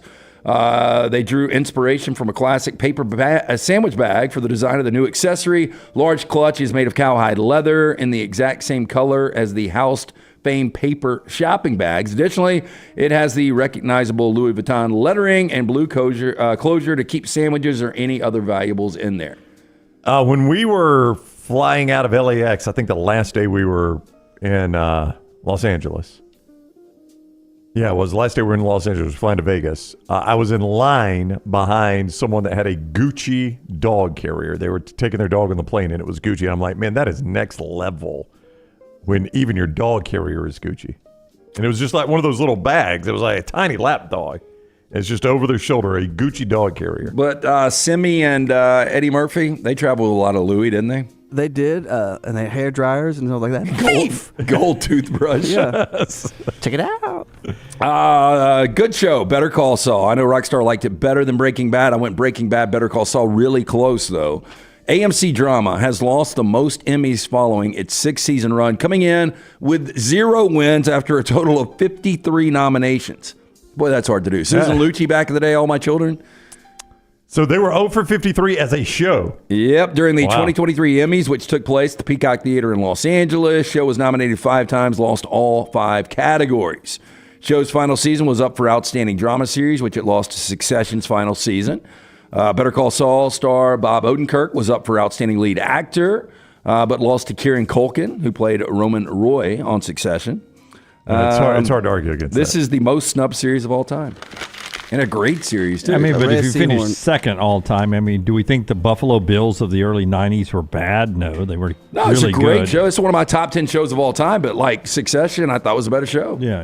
It's just we're in the golden era of television, and it continues to get better. which I love. The older I get, the more I don't want to leave the house, which gives me more opportunity to watch these things. Were you about to say our girl Rhea Seahorn got? Of course, she got nominated, but she should. I don't think she was nominated. She should have won something for that last season. Yeah, she's very good. She was awesome. I wonder Fantastic. what she's going to do next, though. Like, she's got to get some opportunities because I think she proved her range on that series, and I don't think she's so well known. Like, I think you could cast her as a lot of different things. You know who was really good in the last season? Carol Burnett. Yeah. And I mean, she's primarily known for basically slapstick comedy, right? But I thought she was excellent. Die right after that? Did she? Did she pass right after they filmed? Yeah. She was very good, I thought, though. She's dead? Carol Burnett? I thought she was alive still. What do you think, Lance? I think I'd go steak on that going? one. Yeah. Rockstar, Carol Burnett? I'm not going steak on it. She's still alive. Oh, wow, Lance. God, I should have gone steak on it. Yeah, you should have. Age 90. She's had a good run. Yeah, I thought she shut it down. Yeah. I thought I saw her do something with the Dick Van Dyke special. She did, and Dick didn't recognize a lot of people. This is Carol Burnett. What? And then people would have to sit there and tell them what they did with Dick over the years. A lot. Van Dyke. Jess Porter Langson, 27 years old, was devastated when her hamster named Hamilton died last August after having him for more than 3 years. But it looks undernourished. I would done away. It's a skinny hamster. Okay, just wait. She wanted to do something special to immortalize him, so she found a local taxidermy artist to turn Hamilton, also known as Hammy, into a pole dancing stripper. Okay. All right. That So makes sense, this is taxidermy. The thing's dead. Yeah, this isn't real. He's not really working. Boy, Jaden Daniels' arm's thicker than that one, isn't it? Jess's iconic pet captured all its glory, wearing pink thong stuffed with dollar bills. She keeps the taxidermy piece, which cost her $200, next to her bed. $200. I mean, what was the inspiration here? Why do we have a hamster pole dancing? I'm going to say Jess probably frequents or has worked part-time Twilights as an adult dancer? A pole dancer, yeah. Okay. Just so guessing. naturally, my hamster's going to do it too. You want to be like mommy? Dance on the pole? This seems a little wrong. You think? Yeah. Lance?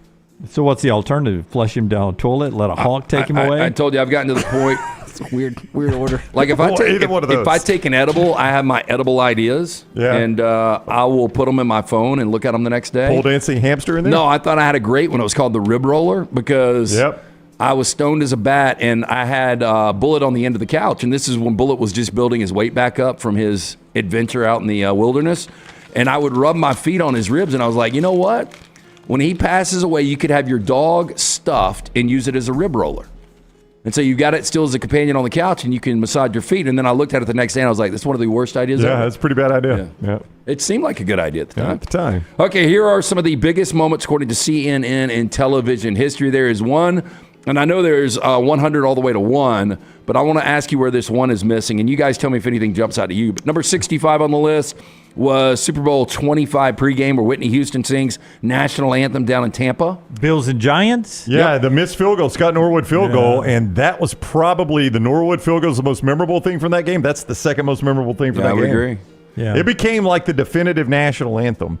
No auto-tune there. That's when you mentioned Post Malone's going to sing. I've heard Post Malone in interviews talk about how much he uses auto-tune. Yeah. Well, he's only singing America the Beautiful. Yeah, but still, I can't imagine it. I mean, it's a much simpler song, isn't it, Rockstar? America the Beautiful? Yeah, not a lot of words, not a lot of range in that song. Now, I do remember years after this. And I like Post Malone. I do remember years after this, it came out that the orchestra was tracked and not live, and everybody got up in arms about it. I'm like, what did that really matter? We're here to hear Whitney. Because people like to bitch and complain about everything. I just want to hear Whitney. Well, again, these are the number 100 moments in television history. Number 58, Princess Di's funeral back in 1997. Yes. I would have thought this next one a little higher. O.J. Simpson trial verdict airs 1995. Oh, wow. How high is it? 38.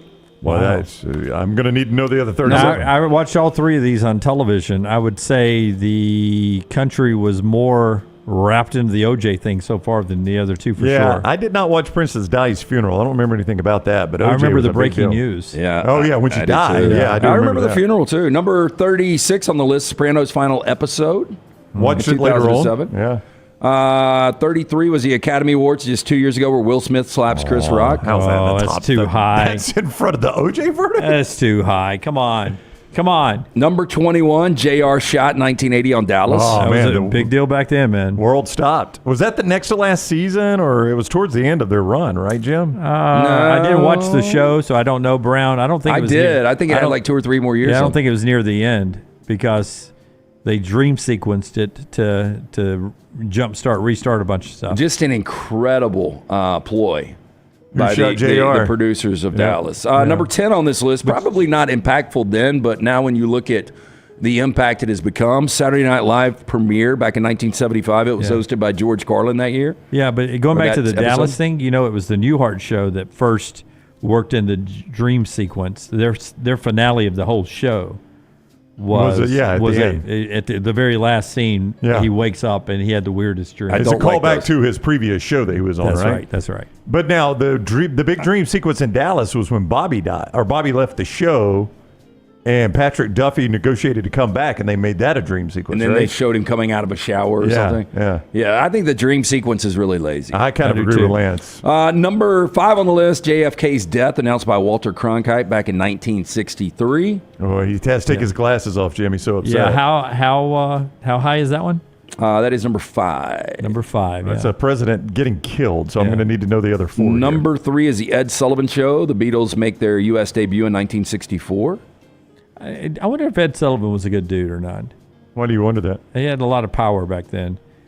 So they had a lot of rules when you were on the Ed Sullivan show. He could make or break you, really make you. I mean, you show up on his show. It was his show, right, where he wouldn't let Elvis dance? Is that right? I think it was. I don't want to throw which network under the bus, but I think it was CBS.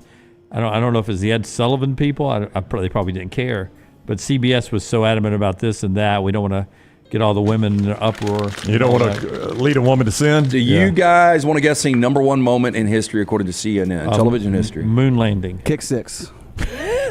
Kick 6 was number 2. What do you think it was, Brown?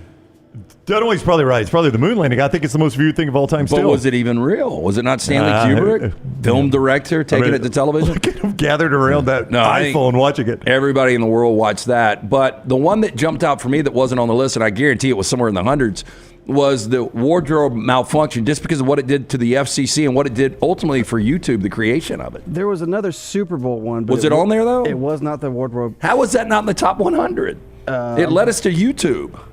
I'm trying to find what there was another Super Bowl one, I think, but it was not that.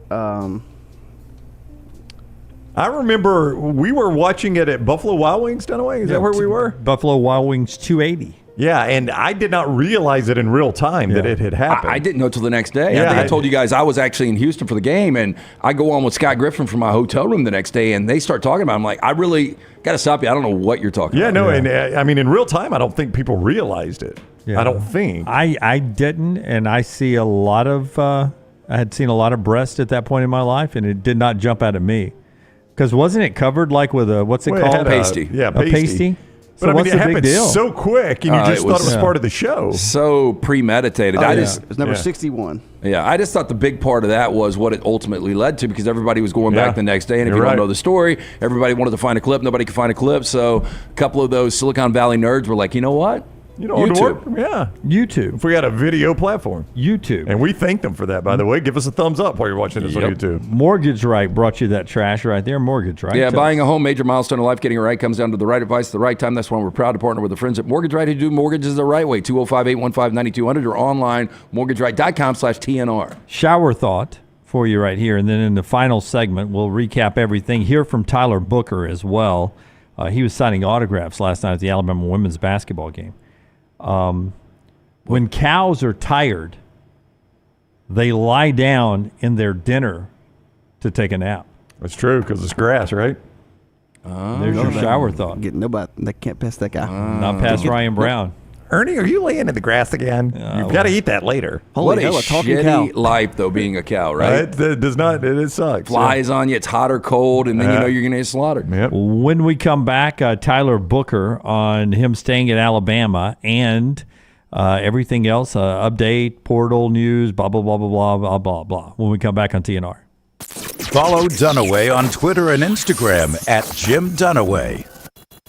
There's only one Champy's world-famous fried chicken. Poor boy's tenders, full fried chicken plates, and a little bit of the Mississippi Delta with chicken on a stick and hot tamales. On your way to or from the big game on Highway 119 in Alabaster, stop by Champy's Chicken. This hour of the next round is presented by the Birmingham Racecourse Casino, now featuring 7 days of giveaways with your chance to win a share of up to $125,000. The more you visit the Birmingham Racecourse Casino, the more chances you have to win.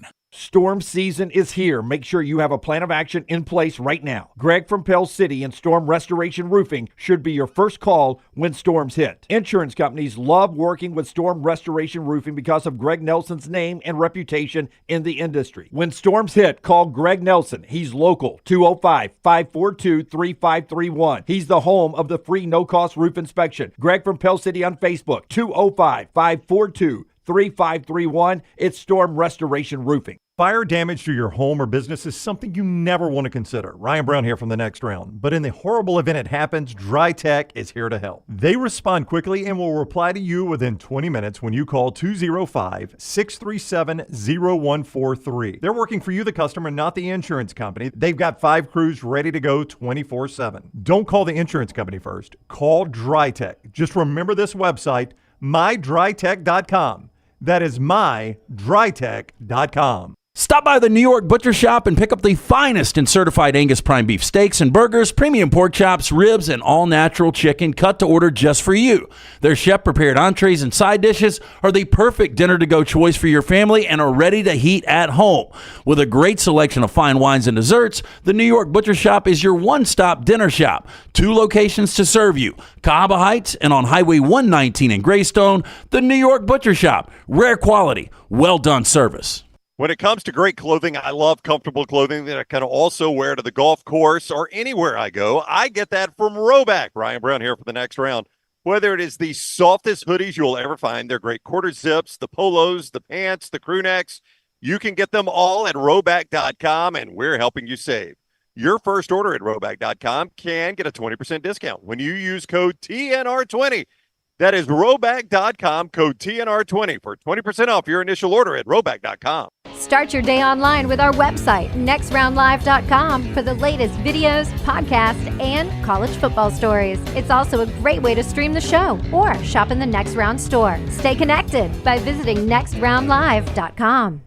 It's the O'Reilly Auto Parts World of Wheels, February 2nd through 4. See customs, classics, and feature movie cars. Meet WWE legends and TV stars from Leave It to Beaver and Kindig-It Designs. Get your discount tickets today at O'Reilly Auto Parts stores. Details at worldofwheels.net.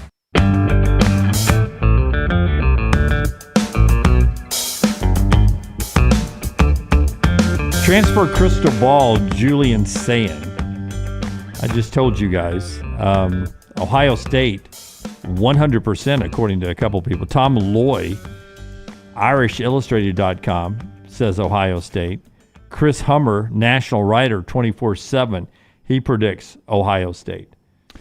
I mean, Ohio State's probably been the king of the portal. We talk about Lane Kiffin, but Ohio State's offseason has been pretty dang good, other than hiring Bill O'Brien as their offensive coordinator. That did not go over well locally. It did not. It didn't go over well nationally. No, I think for saying, I mean, Will Howard's going to be your starting quarterback this year. You come in 1 year, and then it's your gig. Yeah. And, there's a lot of places that you just look at Ohio State's track record. I mean, right now they've got a rookie quarterback in the NFL that is playing in the divisional round and completely lighting it up. He's thrown for over 4,000 yards this year. If they land Sayin and Downs from Alabama, I mean, this offseason by Ohio State's been incredible. Incredible. Yeah. But they're not, I don't see them right now in the 24/7 portal rankings. Yeah, I'm looking at On3's portal rankings, and they don't have it. Now, it took them a couple of days to update Downs, who is number 1 on that list right now. So I will say this, though. I brought this up the other day.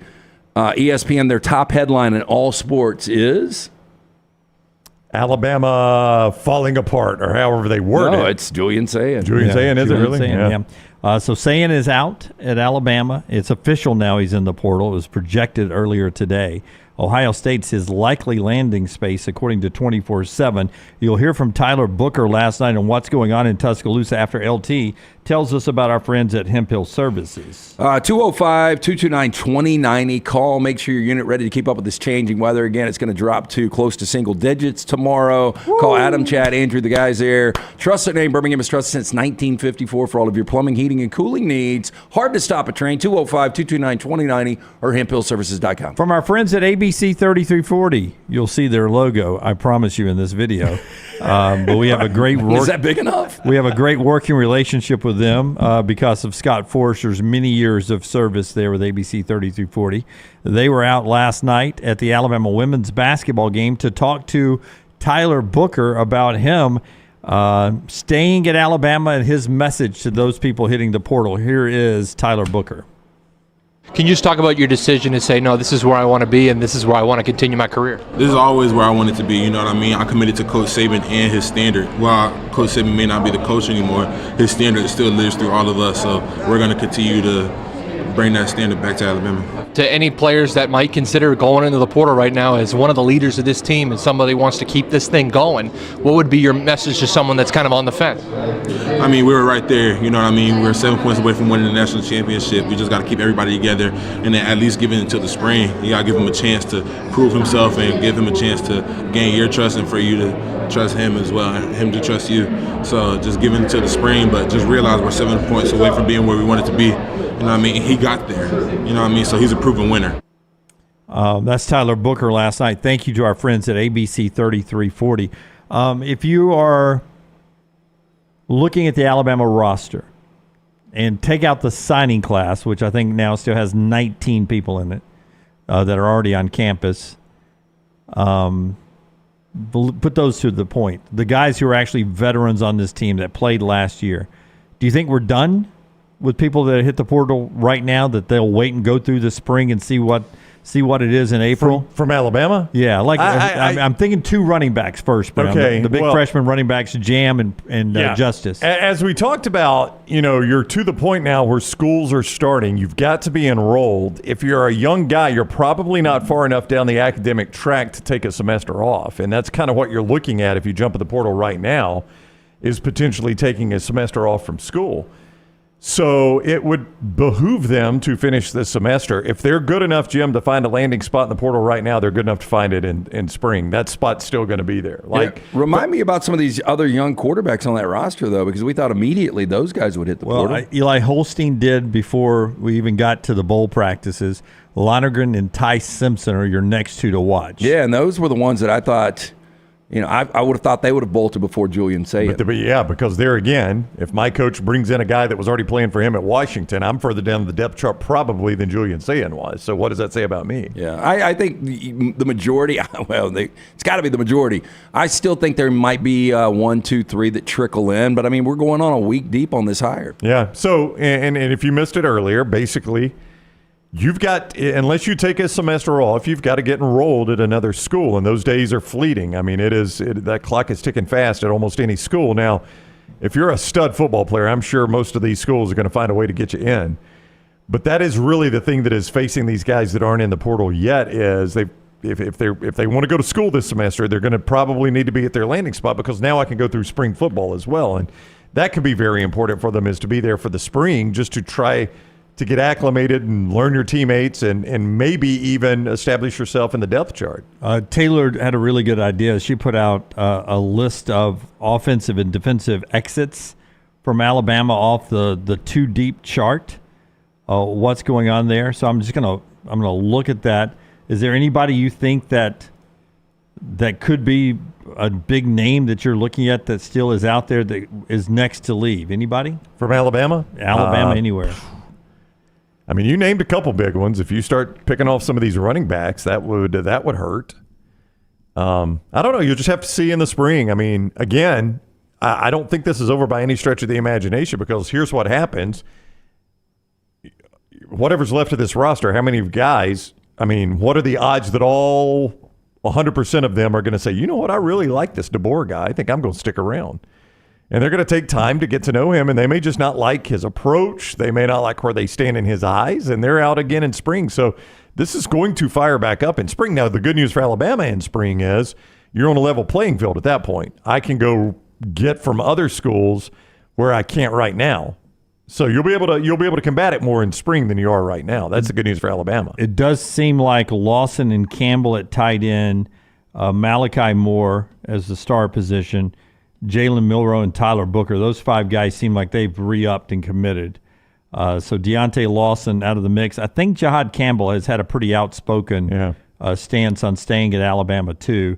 Jaheim Otis may be a guy. I'd love to see him hang around. He's obviously his future's in front of him. And then offensively, feels like, other than Booker, it feels like they're bringing a lot of that Washington offensive line with them. Yeah, I mean, Lance, I feel like you're going to see at least a Washington center for Alabama next year. And we'll see. I mean, Muhammad right now, I had the opportunity to visit Sark and staff in Austin and in Tuscaloosa today, and the lean is he will go to Texas. But I don't know, man. That final visit means a lot. Nyblack doesn't bother me that much. His exit to Texas. This is almost Jaleel Billingsley-like. Yeah, is it not? You saw flashes. You're like, damn, that guy could be incredible. Yeah. And just disappeared way too much. And Billingsley never did anything at Texas. I listen, again, we are, and Andy Kennedy talked about this earlier, independent of what we had discussed, is one day we'll look back at this. So do you know the way we look back at the bowl era, how they used to do national champions? We're like, what a stupid way to do national champion. Right. I really think we'll look back one day in football at the transfer portal and be like, man, we used to do business that way. Guys weren't employees of the school, and they used to play 1 year, and then they could just bolt without any sort of repercussion and go anywhere they wanted. I think we'll look at that one day. We'll look back at this era of college football and be like, I cannot believe we used to operate that way. I cannot believe guys weren't just getting paid by the school to play football in basically a semi-pro league, which is what we're going to end up having. Enjoy your basketball tomorrow. Auburn's got a home night game against Ole Miss, 2 top 25 teams. Auburn tries to go 5-0 in the SEC before going to Tuscaloosa. Tougher challenge for Bama. They're on the road, 1 o'clock afternoon tip on the ESPN platforms against number 6 Tennessee. If Bama does win, they're 5-0 and almost 100% ranked next week for that one, and they get Auburn next week at home. The numbers hadn't come out yet, but I would say Tennessee's probably 7.5, 8-point favorites. Probably. Auburn a big favorite at home? Yes, double digits. Double digits against Ole Miss, who's right now 22 in the country. Thank you, all of you, for being with us today. Thank you to Cory Reamer and the folks at Odie's for last night. And thank you guys for riding with us throughout the week. It has been a chaotic roster week in Tuscaloosa. And if you're a Bama fan, you hope it's over with. If you're a fan of other college football teams, you expect it to continue. And we'll continue to follow that. Until next time, God bless you and God bless America.